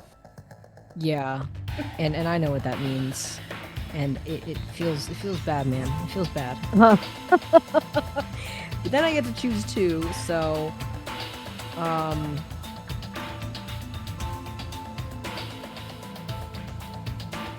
is Silvia holding anything, or was she holding anything in this performance, or is she wearing anything on her person as a part of her drag? She's got like this very ornate outfit. There's of course like the harness, the leather harness that was over the vest and shirt. Oh, that her she was wig. She's wearing a wig, right? She's wearing a wig. Okay. So I still can choose. Okay, so I can choose 2 things. Okay, so the first thing, I can learn the recent history of an object that I hold. So I guess I snatch her wig. Yeah. And then I would like to learn something important from the unseen. Yeah. You snatch the wig, and as you perform this ritual, you flip it inside out. And you see the residue of this pinkish red powder. And you get this vision of some cloaked figure shaking this powder into the wig. And you see the hands. And they are peachy and white. What do you mean peachy and white? It allows you to discern that this could not have been Naylan, who is a black-scaled tabaxi. or tabaxi, black lizard, snake folk. Jeez, we got Gotcha. there. Cool. And then what is the something important I learn from the unseen? Yeah. This cord kind of comes out as you see this blob like move forward, almost like it's being called to you from your ritual. Conch reaches out with a hand and just reaches for it. Yeah. Out from the blob comes the roundness that you know to be like an arm and a hand. And dropped into your palm is a single platinum coin.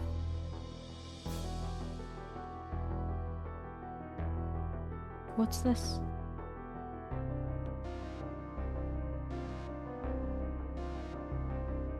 The blob, I think, you tell me if this would be the first time this happened, but the blob just closes, like breaks through the barrier and pushes your fingers closed around it and like shakes your hand to turn reinforcement. You don't need to pay me. It starts to float back. Huh. How strange. And Conch sort of like comes out of their vision stance and opens their hand to look down at this coin. Is this like money from the setting that we're in, or like is this coin special in any way?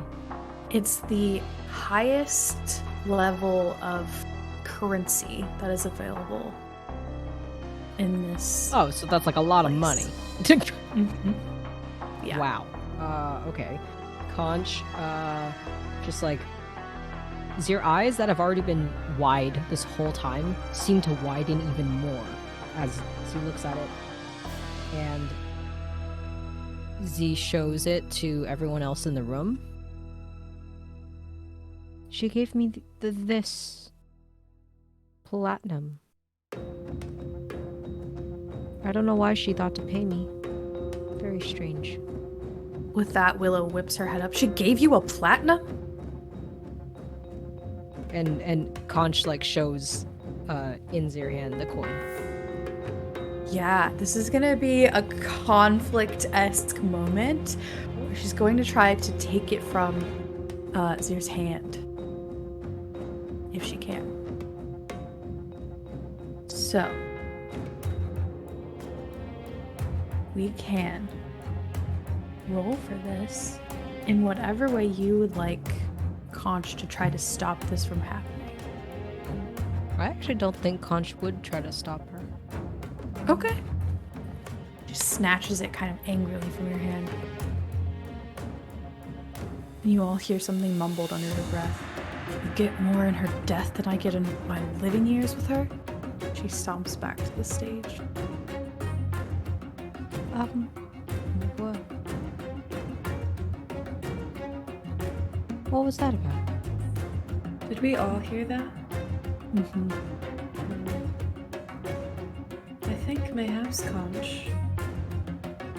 Silvia was trying to tell you of a motive, perhaps, not actually paying you.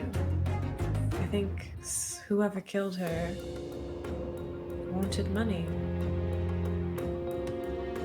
Oh. And I want to look down at the wig, at this powder on the inside of the cap. Is this some kind of like, do I recognize this poison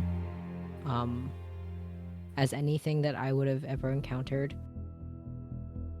It doesn't seem common,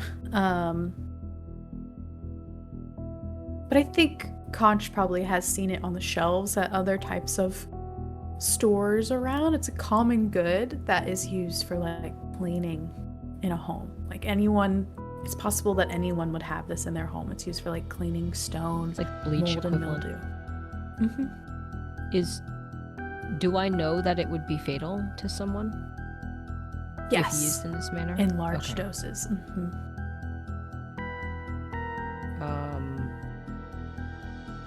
Conch gently places the wig back, like probably next to Sylvia's head, and says,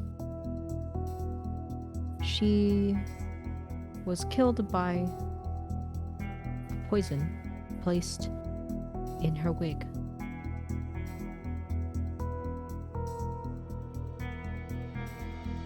It's an awful lot of trouble for a spectacle. Get it all out here. No? What do you mean? It seems there are easier ways of disposing of someone you want to cut out. Not that I'm speaking from experience or anything. Marauder Jones is going to try and follow... follow where Willow went with their eyes, and potentially, if they can, kind of stalk back and follow behind if they're trying to, like, disappear.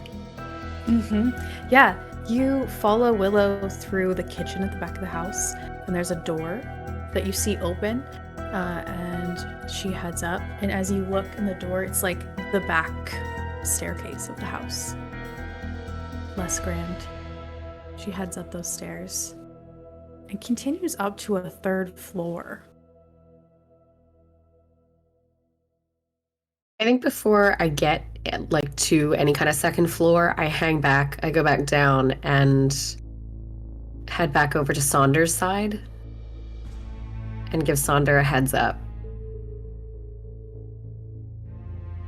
Yeah, all right. Where did Willow go? She took the money that Silvia gave me.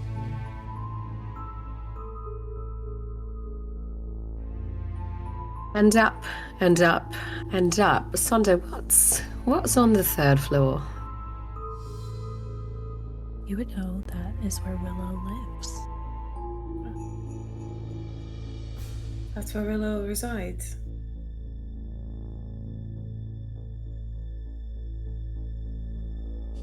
I would say follow them.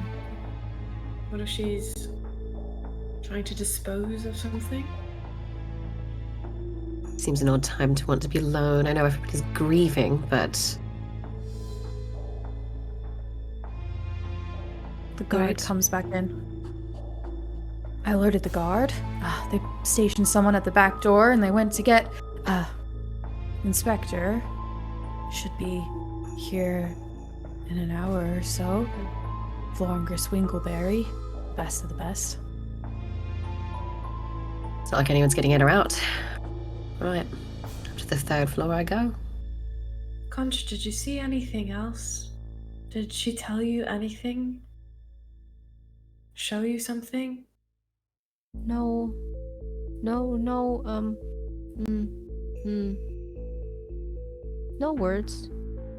Just the money that she was very insistent on, but I did see something else. A hand. A hand? Doing what? Putting the poison? Or... Yes. Okay. Yeah. Oh, what did it look like? It's not you. I know that, but it's good to be absolved.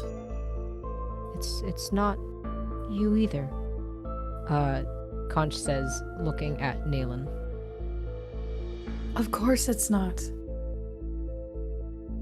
It was someone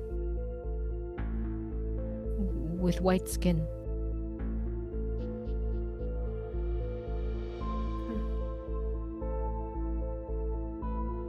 Very light hand. Ernst and Margaret look at each other. That family being the only other folks other than Bramble and FMG that could have done it. The guard being a orcish, green-skinned man.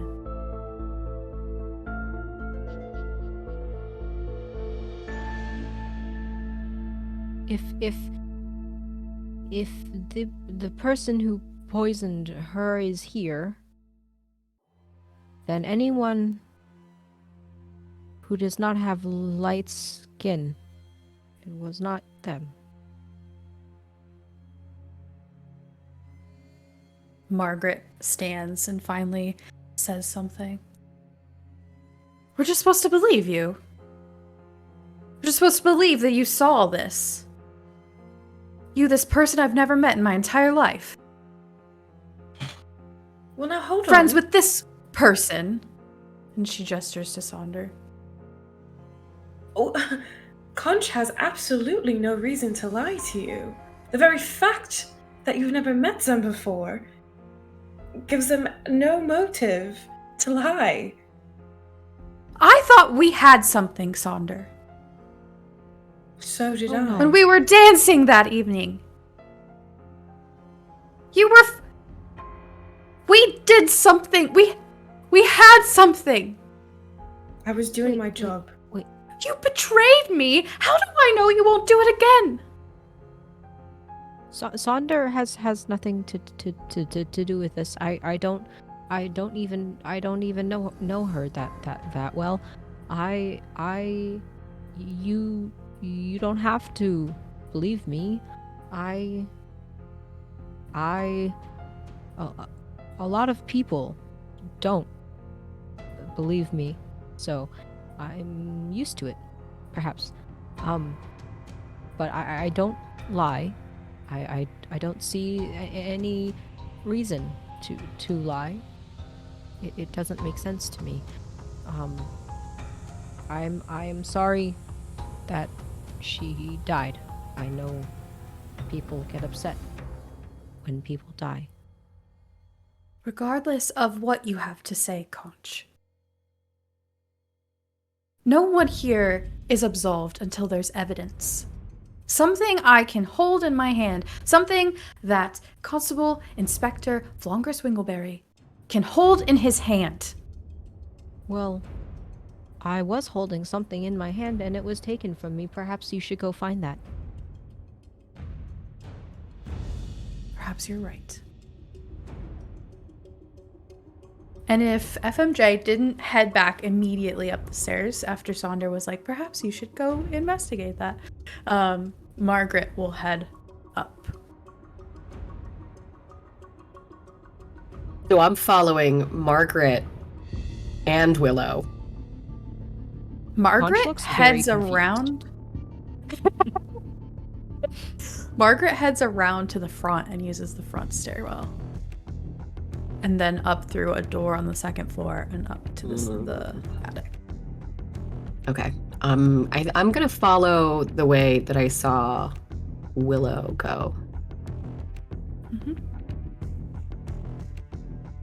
Conch will just look at Sonder really quick and say, are you okay? I'm absolutely peachy, thank you.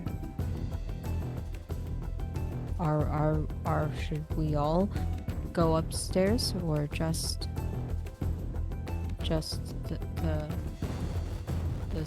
scary one? I don't know, Bramble, what do you think? Not sure. Does that powder, does it like have a distinct smell to it? Like would someone who is using it still smell like it? It's possible. It's a very bright color. Bright pink. We should go check something out. Or we could just wait till the people who do this for a living get here. Nah, they're not really good at it. That You inspector sold with a me. fancy name. Does what? The inspector with a fancy name. Not good. Absolutely fucking useless. Come on. Okay. And Conch will stand up and will follow. I'll follow wherever Sonder and Bramble will go, I think. Because I think I know you two. Now they're pocket again over their shoulder, flips to Bramble a little packet of sugary chewy I QB. forgot about that. Oh, sugar Pass it cubes. around. That's for the Awesome. So I think we're all going upstairs. We're going to go upstairs, yes. Yeah. All head upstairs.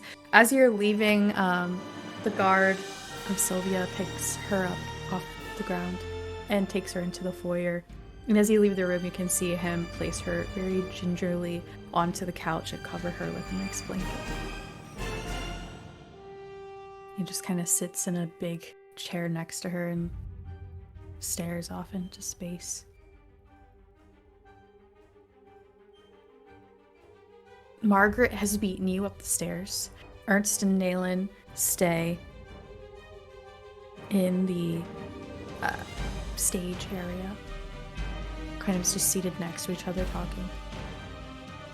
And when you enter into the attic space, the four of you, Margaret is pacing.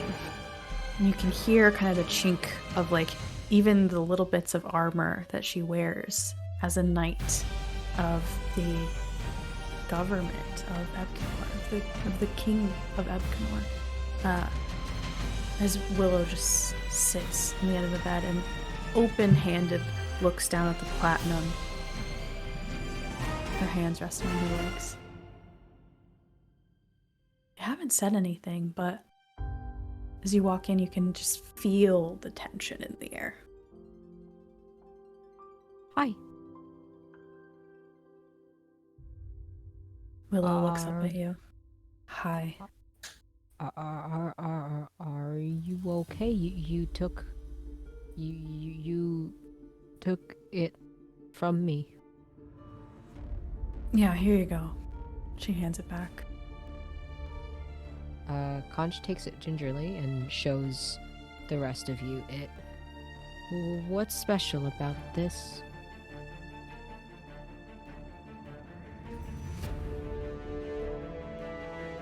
It's money.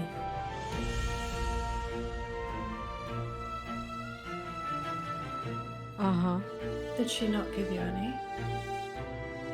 Well, she gave me some, but she said she paid me in housing, food, and reputation, travel, which I'm grateful for.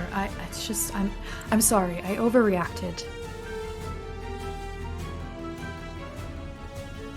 I spent the last 50 years knowing that woman. The last 30 of it as her manager. And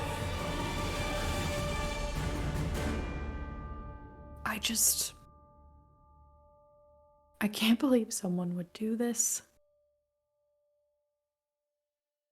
People kill people more often than perhaps is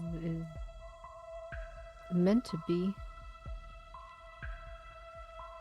They do it for a lot of reasons. Most of the time it's jealousy, greed, anger, revenge, Or love. Yes. Love. People kill for love. Are you both trying to offer Willow emotional support? Nah, I'm trying to suss this bitch out. Yeah. Does anyone have any moves they would like to utilize in this moment?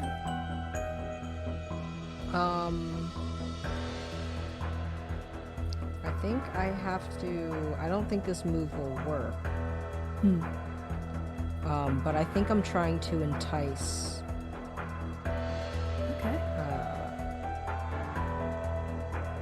Entice them, and maybe I can use one of my info dumping moves. And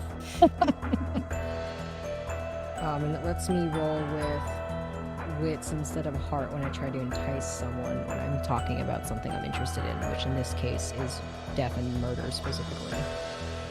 Yeah, okay. Give me your roll. Okay.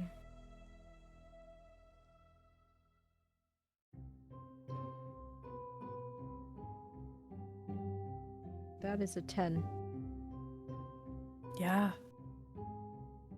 That is a success. So I gain a string on them, and then they get to choose to either be flustered and awkward, promise something they think I want, or they can give in to a desire. What would be your desire?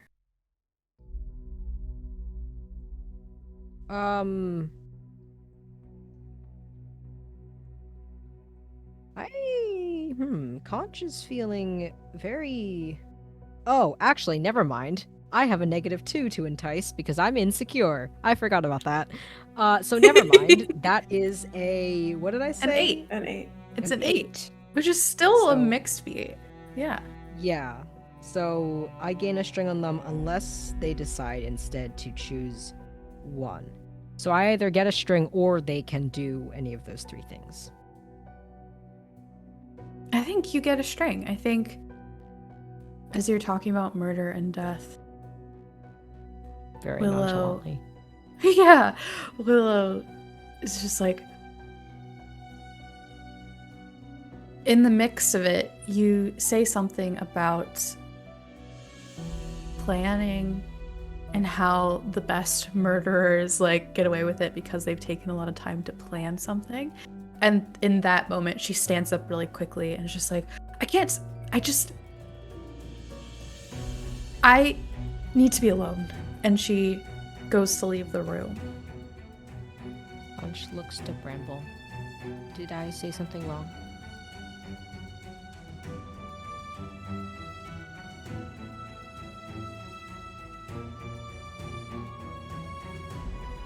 Bramble? Did I say something wrong? Volume is very low. Was that to me? Yeah. Oh, I'm chewing on this sugar cube and it's really got Did my I say something attention. wrong? My mic also turned down because my computer is a butthead. No, I don't. Oh, that seemed pretty on point to me. Like, I'm sorry, I've just been looking around for any of that purple dust. My Amazon robot lady heard her name. Oh,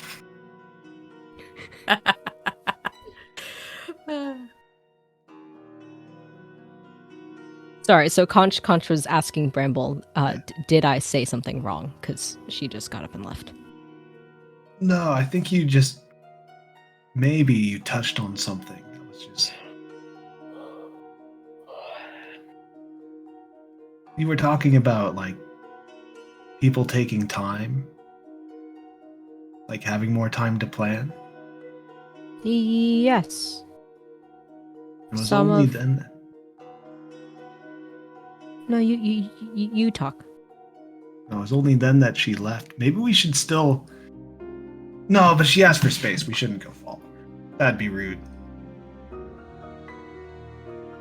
If she's- What do you two think? If she's trying to leave, Jonesy stops her at the door Mhm. and goes, I reckon you can be alone in here with us. That's not really alone, is it? No, but, well, why are you trying to dash off?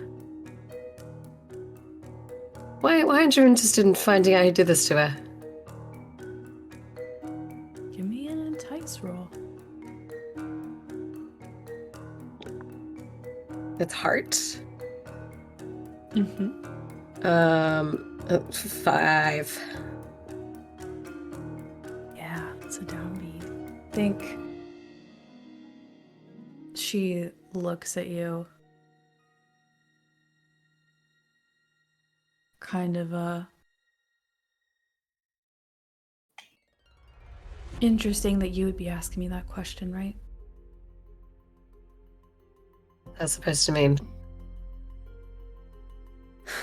How many rooms have you just walked out of in your time? That's not fair. I walk into as many rooms as I walk out of. When it's important. Yeah, but what's important? I've seen you around. I know what you do. I know what you and Sonder do. What do you you know. do? And I don't have a problem with it until it impacts me.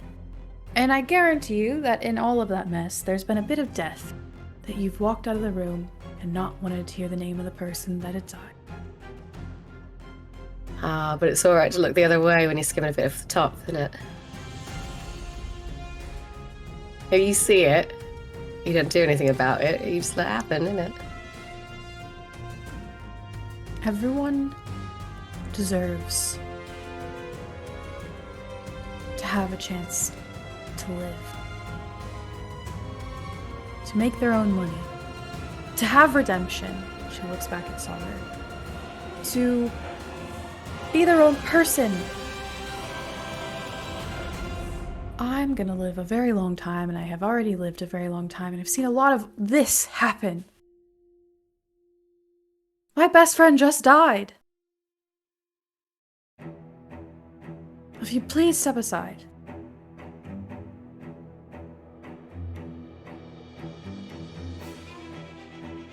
Lay She's back gonna put a down. string on you too. Alright.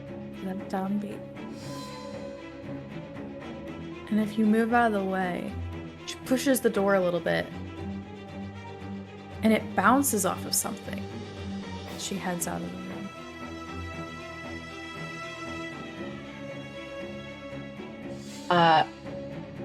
When she walks out, they step aside and they'll check to see what it had bounced off of. You see this puff of pink powder falling to the ground. There's like a little round, squishy cylinder hidden behind the door, full of pink powder.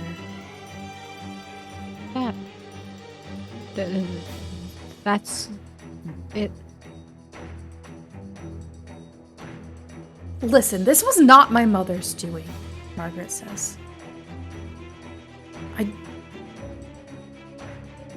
There's no way. Is this not her room? Well, yes, but Did you not ask for evidence? she loved Silvia. Does Yes. your mother just like enjoy putting pink powder behind her door?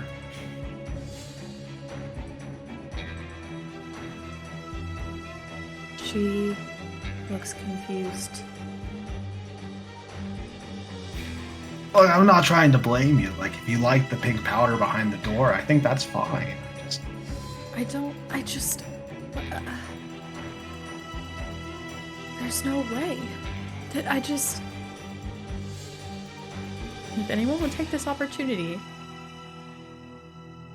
there's an open door as Margaret, hard exterior starts to crack in front of you all. I have a -2 right now to emotional support. You can still try if you want. I don't know her like that. Okay, I'll try.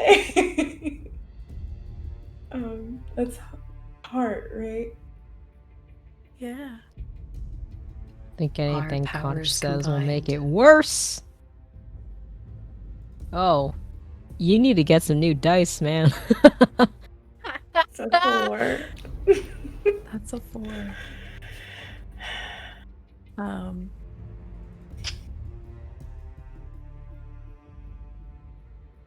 She looks over to you.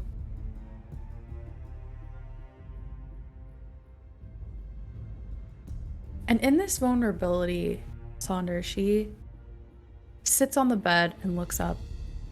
What do you say to her as you offer this emotional support with a 4? I think I just kind of awkwardly like hand distance apart, just like pat. There.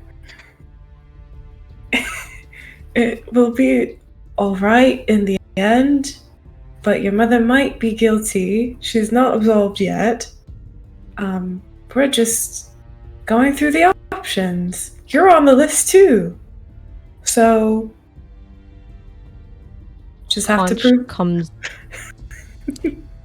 Conch comes up behind you and is just nodding and says, "Yeah, what she said." Conch, you see your best little friendo, Blob, Uh-huh. plop over and like sit on Margaret's shoulder. Just like happy and safe. Margaret, you have a friend. I don't have any friends. My friend is likes you.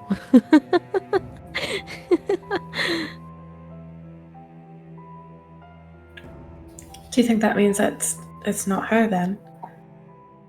I don't know what it means. And then, like, telepathically to my companion, Conch will ask, what does this mean?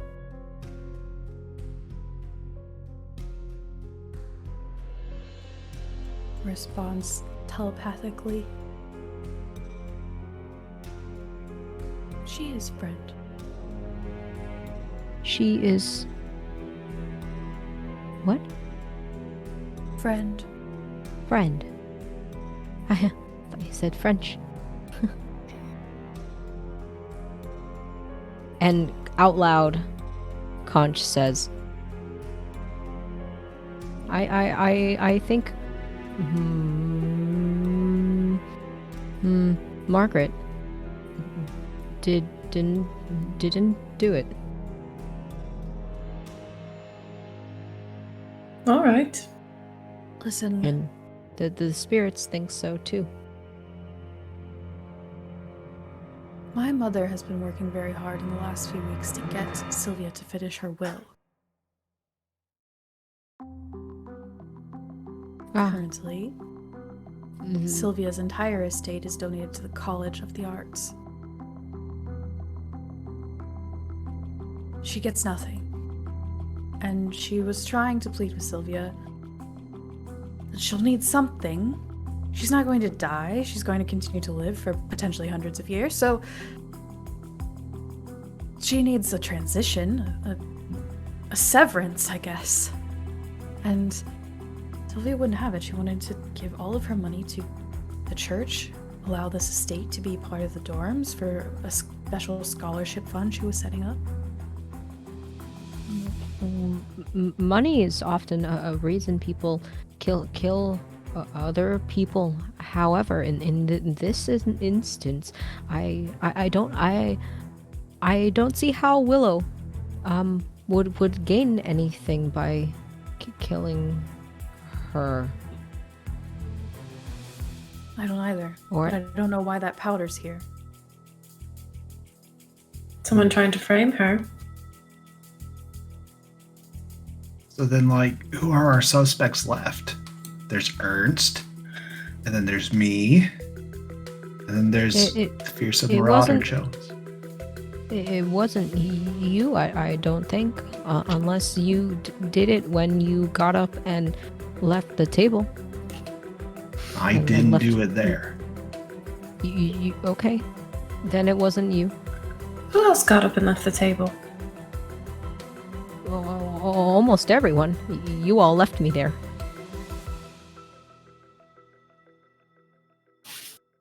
Well, it wasn't me and it wasn't Margaret. Who were you with, Bramble? Oh, I went off with Viernan. Immediately? Or was there time for her to do other things? I mean, there was that one time when we were all at the table and then the 4 other people weren't at the table, but presumably they were all in the room. The performance.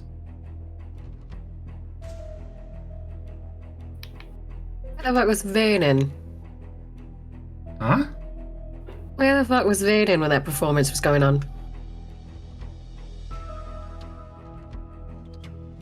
Was Vierden in the room? You don't remember seeing her. What would be her motive? She's the manager of the general store.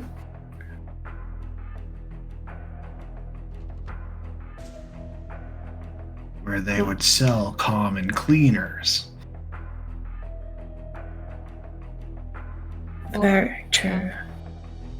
I don't think that is necessarily a connection because it is a common cleaner. Anyone could have gotten it.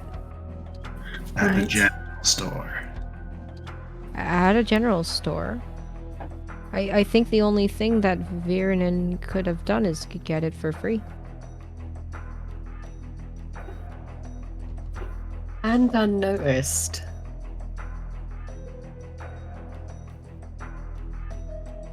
Who's the other suspect? Ernst? Ernst. Can't do a will. Margaret's twin. And they're an innkeeper. What would their motive be? As much as Ernst likes the relationship he's in with Nayland, he dislikes greatly when he is liked more than other people. Above table question. Was it Ernst or Nayland who was seated across from Conch at that one point and was flirting with me? You started with Ernst across from you, and then it changed to Nayland later. And Nayland is the snake folk that you had the conversation with about summoning spirits. Gotcha. Yep. Who asked if I was interested in polyamory? That I didn't understand. Okay. Yeah. Well, let's grab this purple dust for evidence, and Bramble goes and picks up the container. No, don't touch it. If you touch it too much, Sorry. you die. You seem to be okay. Oh, Right. Bramble is okay as he picks it up and touches it. yeah. Huh. Is it like it took her the whole performance to die from it, right? Continued exposure to a lot of it will cause you to die. Let's Or should maybe we- run it downstairs, gather the other suspects. Well, maybe I could go talk to Viernen and figure out where Viernen was. Do you want someone to come with you? Yeah, I don't see why not. I'm not good at talking to people. Do one of you two want to go with Bramble? Yeah, I don't like this idea of you going alone, so come on, Bramble. All right. I mean, it's just Viernen.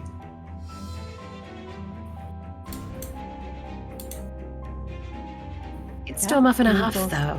Terrifying little temper. You head downstairs, and as you do, you all hear, even on the third floor, the voices growing of an argument happening between Nayland and Ernst. And as Bramble and Fearsome Marauder Jones look around, Viernen isn't here. Viernen!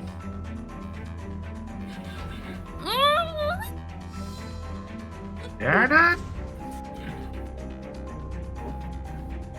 You hear muffled yells back toward you from through a wall, through something.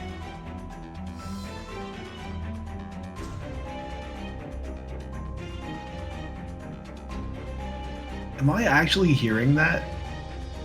Fearsome Marauder. Should I call you Fearsome Marauder Jones every time, or can I call you like Fearsome or Jonesy or? Whatever takes your pleasure, love. All right, Jonesy. Did you hear that muffled too, or was that just like part of the thing that you had me pop in my mouth earlier? Let's see. Group hallucinations, not so popular. So, fit in. And they start like knocking on like the walls if there are like paneled. Yeah, you get around the main staircase in the foyer and you knock on the door underneath the stairs and it opens and you see Viernan with a sock in her mouth and her hands tied behind her back and her feet tied together. In and out. Right down the darling. Yanks the sock out of their mouth. Oh my god, thank you so much. I thought I was gonna die in here. Moves to put it back in. No, here, hand me the dagger and I'll cut her free. Viernan, how long have you been in here? Please, I got up during the middle of the performance to go to the bathroom and then there was this thing and then I ended up in here and I'm not really sure what's going on. Oh, it's gonna be okay. Don't worry. Look, we got you here and it's fine. Can you please cut me free, please? Yeah, I'm untied. Did you hand me the dagger? I could untie you anyway. Like, you don't have to give it to me, I guess, if you don't trust me. Like, that's fine. I am a suspect right now, I guess.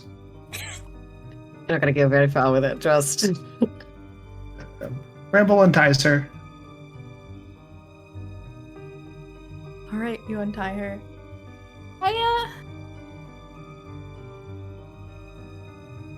Is my head bleeding?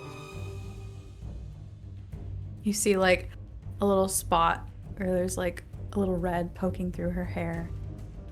Oh, I mean, seems to have been... I don't really remember what happened. I went upstairs, and then my head, and then I was here. I mean, like, just a little bit, but, like, it's not gonna be a big deal, I'm sure. What's going on? I'm gonna have to ask you to just dial it back just a bit, darling. Just tiny bit. Voice! Ease it up. Calm. You're good. Run to the stairs. And She is angry. Please stop telling me to calm down. It's not nice to tell people to calm down when they're angry. You're breathing a lot in a very small space, and that's not going to be good for you. It's not that I'm not telling you to calm down. It's just for your good. You just breathe with me. Breathe. Are you giving emotional support or are you using any of your moves? Yeah, I'm trying to offer a little bit of emotional support. Yeah. Give me that roll.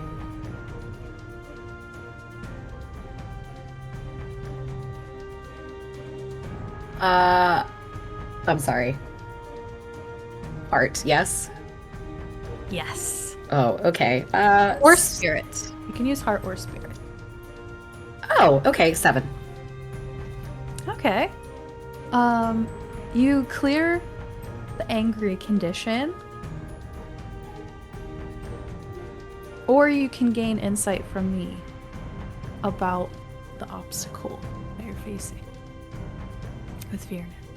I think I'd like to gain a little bit of insight as... Yeah. I think that's good. So I went upstairs. She just looks at you.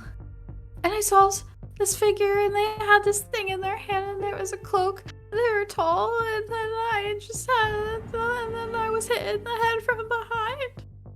And that's terrifying. That's absolutely terrifying. And just sort of like rests a hand on their shoulder. Will you please? Will you just hug me? No, I'm not going to do that. But we are going to get you out of this. Opens his arms wide. Yeah, we could Bramble's. Yeah, we could. Bramble's gonna give me. There we go. Thank you. I really needed that. Is there a doctor here? There should be pretty soon. I'm pretty sure of it. Oh, is someone hurt? Is everything okay?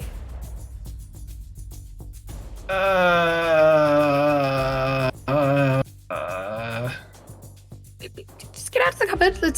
Should we rejoin? Let's see if useless authorities have arrived. Pull her out of the cupboard, and she is very shaky and unstable, and you are right across from the entryway to the place where Silvia is now covered with a blanket on the couch.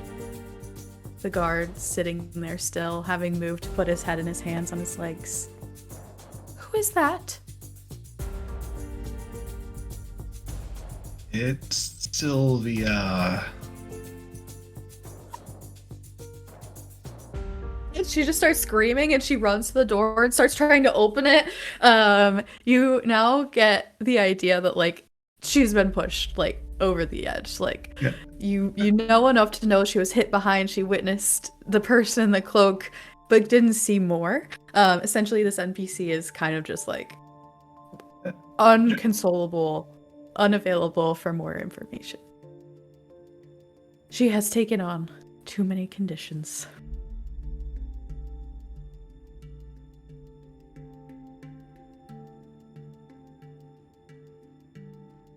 I think we best leave her with the Just guards. slides down, like, puts her back on the door and just slides down. And just like, it's all gonna be okay. It's all gonna be okay. Yeah, if you want to go like reconvene with the others, I'm just gonna take a couple minutes and just like support mode. That's you. Go ahead and thank you. Thanks for taking care of that, Bramble. And I'll Sonder and Conch, what are y'all doing? Left you with Margaret up in Willow's room.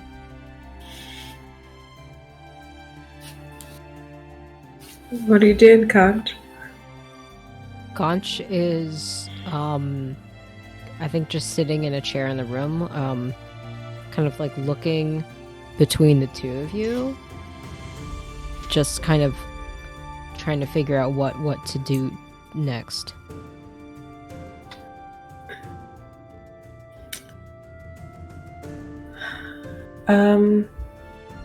Trying to see if there's any moves I can use, because I was not good at the emotional support.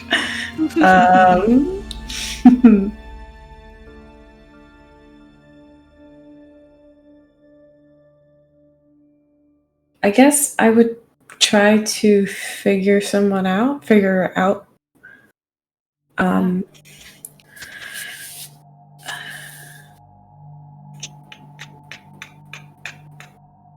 Yeah, I really want to know how Margaret is, like, just feeling in general, but also, like, if she knows anything else useful about her mom's relationship. Like, I still get the feeling that maybe she's covering something up, or I don't know, not being fully honest. So, Yeah, give me that roll. okay. It's... And if you want to spend your string that you have of them, you can get a +3. Oh, That's good. I would You do should that. take that. You've been rolling real bad. Yeah. Oh, even with a 3, it's just a 6. What's happening? That would be a 9, right? Or did you add it? Yeah. 2d6 plus 3. Oh, woof. I rolled a 2 and a 1. Get some new. Do you have any dice in your home? Yeah, I have physical dice here, but I thought I would just use the roll 20. Roll 20! Roll 20 hates you, I think. In another game, I roll really high. When it's another 2d6 model, I don't know. Whatever. It's fine. It's for the story. It's for the plot. Yeah.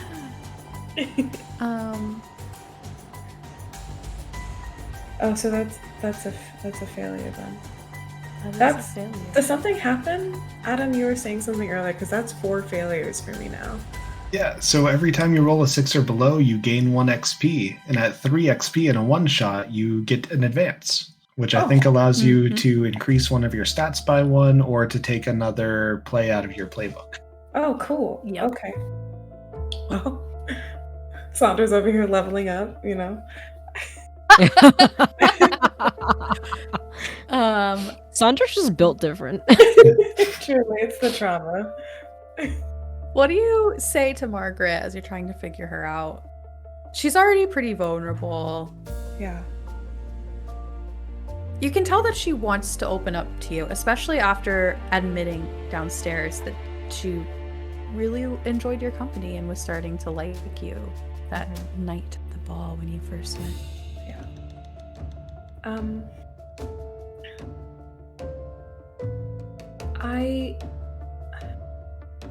I know I've said this a lot, but I am sorry. That night that we met, I was just doing my job. I was just there as a distraction and extraction, and I made you feel things that I didn't mean to. But then I couldn't stop thinking about you, like I said before, and it's come to this point where we're here now, and we both have the same feelings, but there's also resentment, and I don't really know how to navigate that in a healthy way. Still learning. As you're rambling, she reaches up with 2 hands and is watching you, essentially asking for permission to do this. But she'll just put her hands on your shoulders if you allow it. Mm-hmm. And she'll inhale really deeply and exhale, trying to get you to do the same. She looks at you with a deep kindness and hope in her eyes. Prove it. Who else is in the room? Me. Conch. Conch is just sitting there, just staring between 2 of you. Quiet, but staring. I want to kiss her. Yeah. You can kiss her if you want. Okay, I do. Okay. Conch keeps staring. The kiss happens. It's tender and beautiful. Oh, lesbians. The little the little friendo of Conch's is just bouncing on Margaret's shoulder still.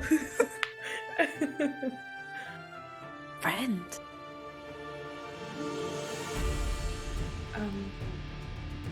There's only one way I can prove it.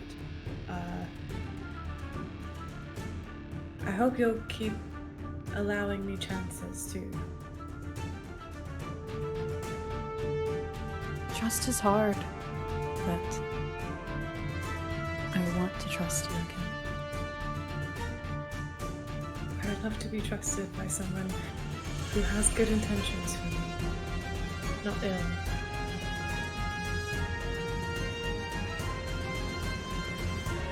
I don't want to be that. Yeah, same. All right. Well, we need to still figure out who murdered Silvia. Or if it was some not happy. If it was some accident. She's not the type of person to be like, oh, I'm going to pour this chemical into my wig. That doesn't seem viable to me. It had to be intentional. So who's left? Conch? Who's left? Who's left what? Who else are we not thinking of with pale skin Ooh, that has a motive? and Ernst and Viranen, which the other two went to go look for her, didn't they? Yes. Margaret, honestly, putting yourself aside, would Ernst have any motive to hurt Silvia? He really doesn't like it when someone likes Nayland more than him in their little situation. So who does like Nayland more than Ernst? It wasn't a family secret that Willow consistently wrote to Nayland in a romantic way. Never explicit or, beyond any sort of barrier, but just constantly asking her to dinner, constantly asking her to come over for private, calling her beautiful and flirting, and it's happened for a long time. And I know that my mother was going to have a conversation with her to try to make it stop. I don't know if that ever happened, but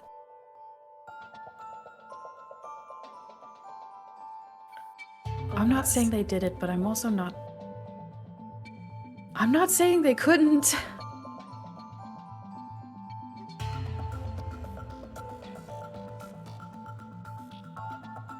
Well, there's definitely motive. And definitely means it's easy to just buy at the general store. Where is he? We need to. You hear the arguing happening downstairs.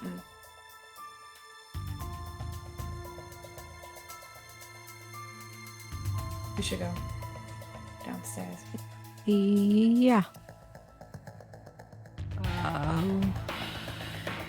And I think, like, in Concha's mind, Z is trying to keep straight all of these names of people that Z has met for the first time. So above table, Ernst and Nayland are dating, but someone else, Willow, who was writing to Nayland love letters.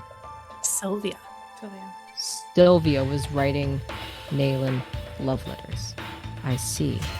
Okay, so this is Concha's brain as Z makes her way down the stairs behind Sonder, who probably can do stairs faster than Concha can. And so probably you arrive on the scene of the argument, and Concha is the last one there. Yeah, and Bramble and Fearsome Marauder Jones, you all kind of enter into that space at the same time. Whoa, what happened to you, Viranen? Yeah, Vinan's having a time. What's up with your face? Your face is all smeared. You got... I saw that. Can't you didn't say anything? Margaret blushes as you see the lipstick on her lips as well. They kissed. Yeah, she's going to. You make out at the murder. Oh. It wasn't a makeout. It was a very tender and loving kiss. Anyway, Ernst is our prime I was suspect. There. Sorry, Conch. It's a season moment. Don't apologize. She looks like visibly flushed, like, oh, she wants to crawl out of her skin right now. Oh, yes. Oh. There's a row going on in here. Oh. And we see Ernst. You hear Nayland, you walk in, they're separated by like the center aisle of the chairs in this stage room. Nayland's yelling over at Ernst on the far side from where you all enter. You can't just let me have this one thing, Ernst! One thing! And he's just like, You know what? You can't even tell me that this is normal, okay? The letters, they came every day. Some of them had kiss marks on them. 50-year-old woman. I mean, come on.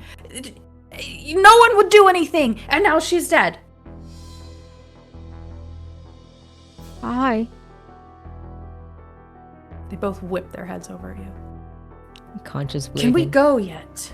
Technically, Sylvia's younger than Naylin, so I don't understand what the tough is about. It's all about.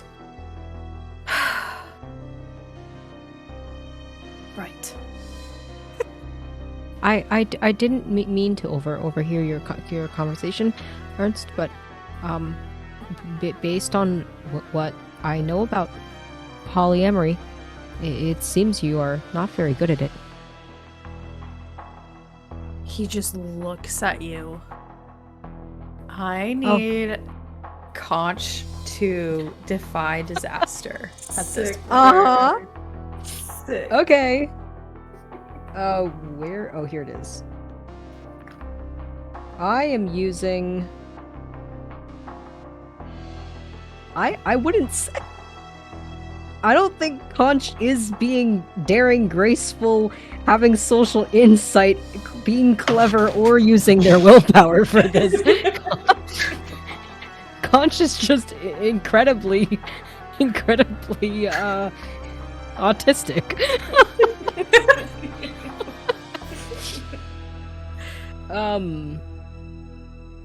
I think it takes courage to speak Yeah, the maybe truth daring. when you know maybe that. daring. Yeah, I think that fits the best. Which I have a negative in daring, so that's cool.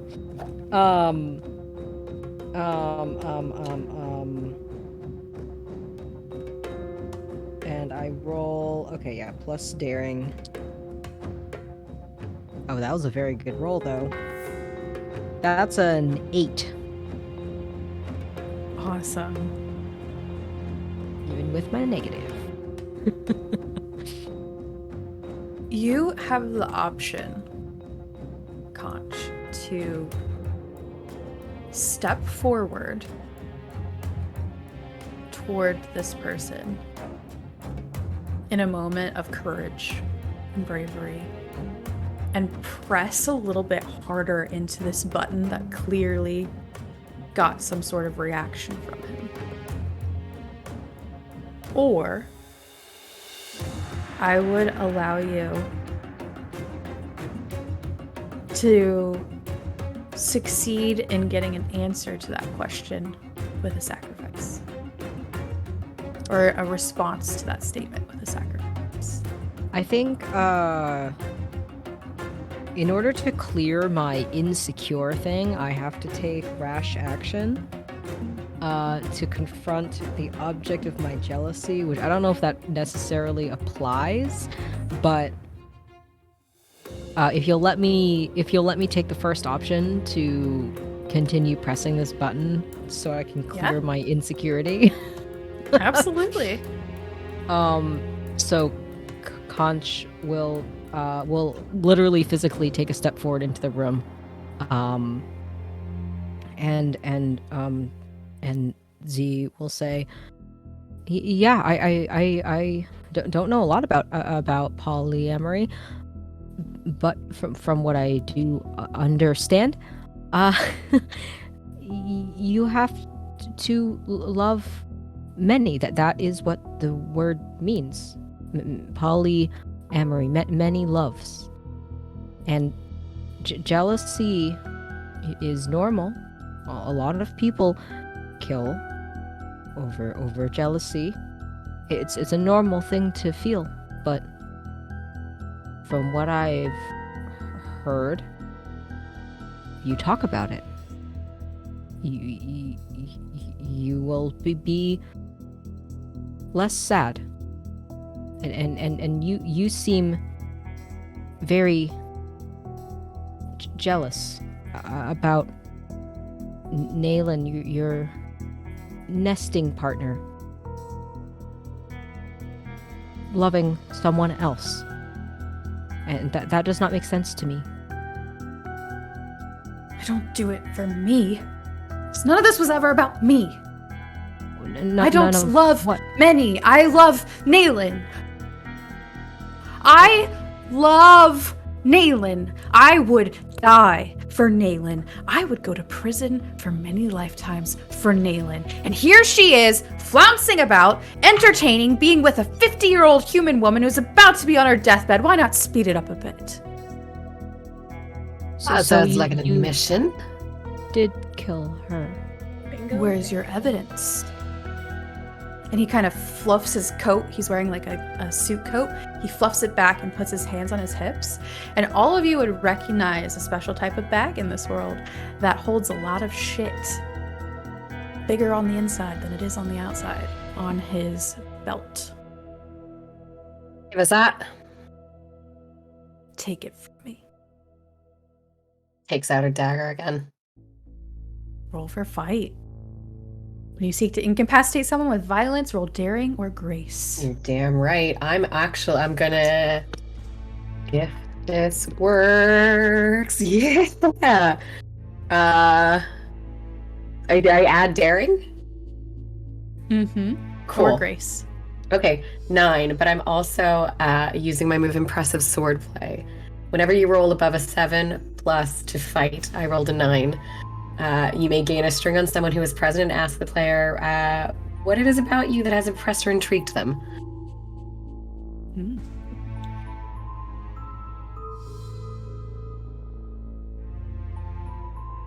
Who are you asking? Everyone's present. Except for Willow.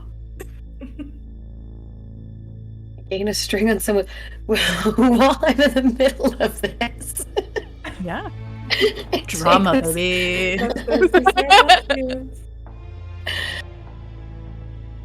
Before I invoke a fight at a party and potentially lose my life. Willow, is there anything in all the years that we've worked together that you need to say to me right now? Willow? Yeah. Willow is not here. She disappeared up to another room. But Sorry. literally everyone else is here. My God. Take two. Roll it back. All right, reset. My God. Quiet on set. Seeing COVID brain fog in really large letters. It's okay. Take two. Quiet on set, everyone. Rolling and action. Laid to Ernest's throat. I look over at Naylan and go, I know you felt something at the beginning of that dinner. And they wink. Of course. Is there anything you want to tell me right now? She looks at you. Her eyes get really big. She just says, kill him. How about not? What do you do, FMJ? Yeah, you know what? I am not going to prison for you because I am not this arsehole. But I...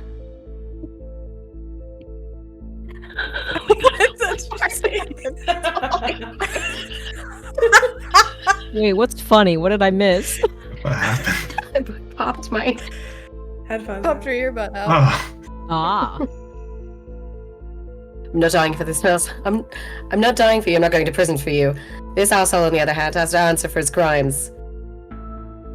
And Did in your you? success in a fight, you use your dagger to slice the cord that's holding that bag to the belt, and you have it in hand.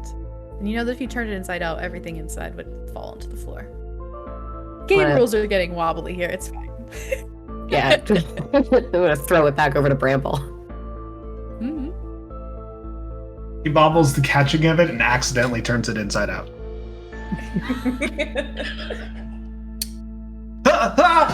Oh shit! You turn it inside out. There is a lot of jewelry that falls to the ground. There is a canister of that pink material. There is a black cloak. There is a dagger. And there is a bloody candelabra that all fall to the ground. Oh. Look at that. That is the cloak I saw, and you did it. So Conch worth says, looking at Ernest. I'm gonna kill him now or no? I don't think you should kill them. That would be, well, I yeah. At that, with everyone talking about what to do, he starts to like. Where are you going?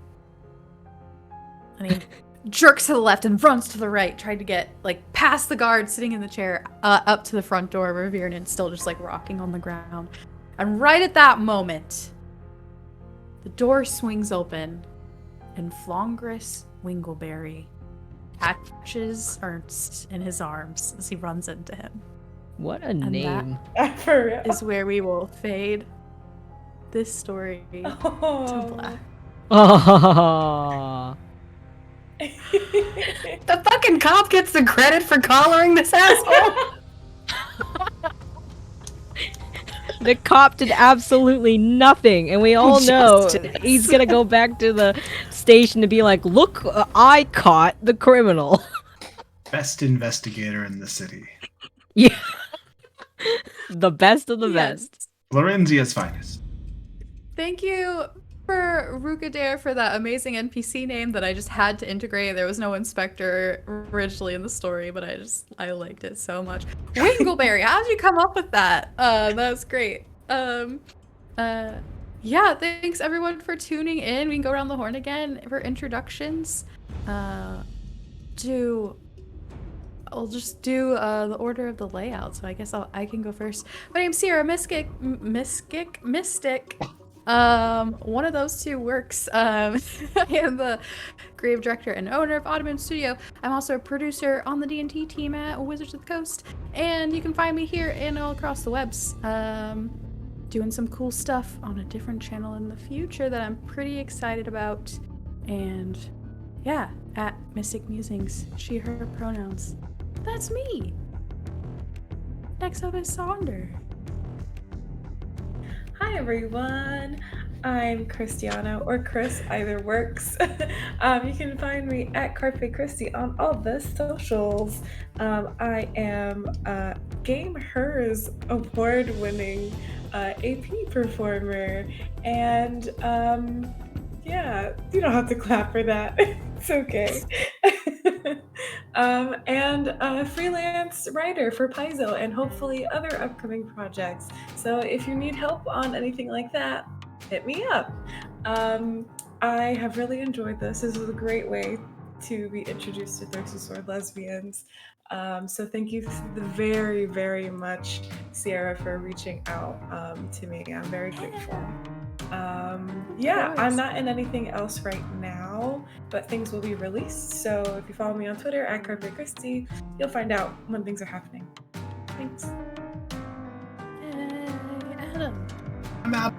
I'm Fondue Rage. I play Godfrey on this podcast. On this channel, I go by he, him. I'm at Fondue Rage everywhere. And that's me. That's what I'm doing. It's all More fun stuff to come. Yes.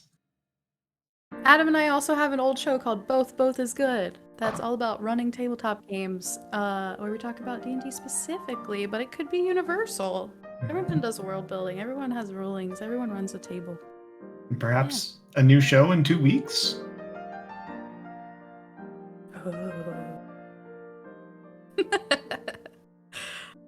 Liz. Hey, what's up? I've been Liz, aka the Mulan Rogue, tilting at windmills everywhere on socials. I'm typically Scylla, the Sad Girl Paladin on Utopia Podcast. Huge thank you to Chris, Jay, and Joe for joining us on this. It was a huge pleasure playing with you. I hope we get to do something again. It's been great having you. Have a good night. Last but not least. It's me. Hi, everyone. My name is Jay, or Nala. I use they, them pronouns. I have been Conch Baelnor who solved the mystery. We solved it, folks. I am on Twitter at NalaWoo and at NalaDraws if you'd like to see my art. I am a professional illustrator and art director working full-time in TTRPGs. As far as exciting stuff that I'm on, All the Witches, our Kickstarter went live today and is already funded, and we're actually almost at 200% funded. Nice. All the Witches is an incredible game.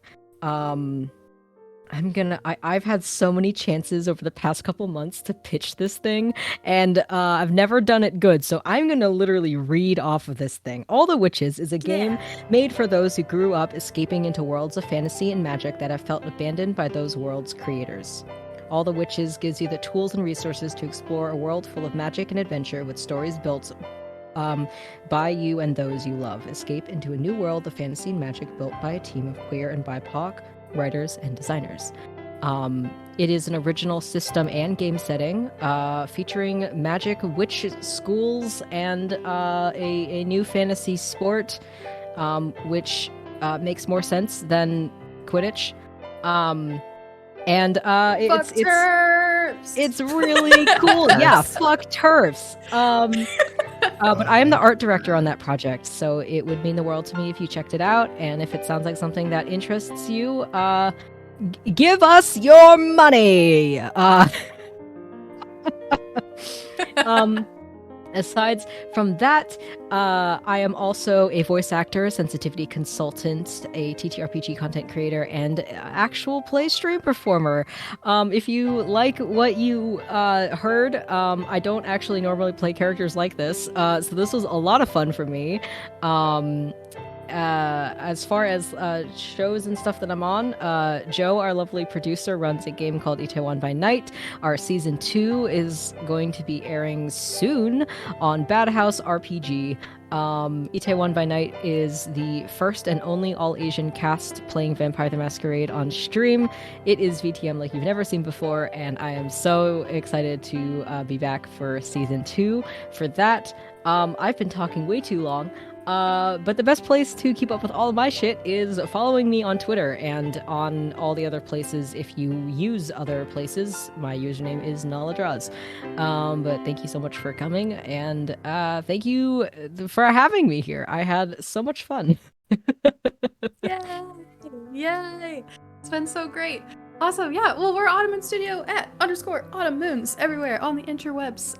We do quarterly streams that aren't regularly scheduled shows, and we love to have collaborators. So if you're interested in working with us, shoot us an email. If you have an idea, send it our way. We're always open to new folks and new shows. So with that, thanks everyone for joining. Everyone, even chat, should put a bunch of hearts and claps, whatever, in the chat for Joe, our producer, scary dog friend. Let's go. And we'll see you next time. Bye. Love wins. Thank you.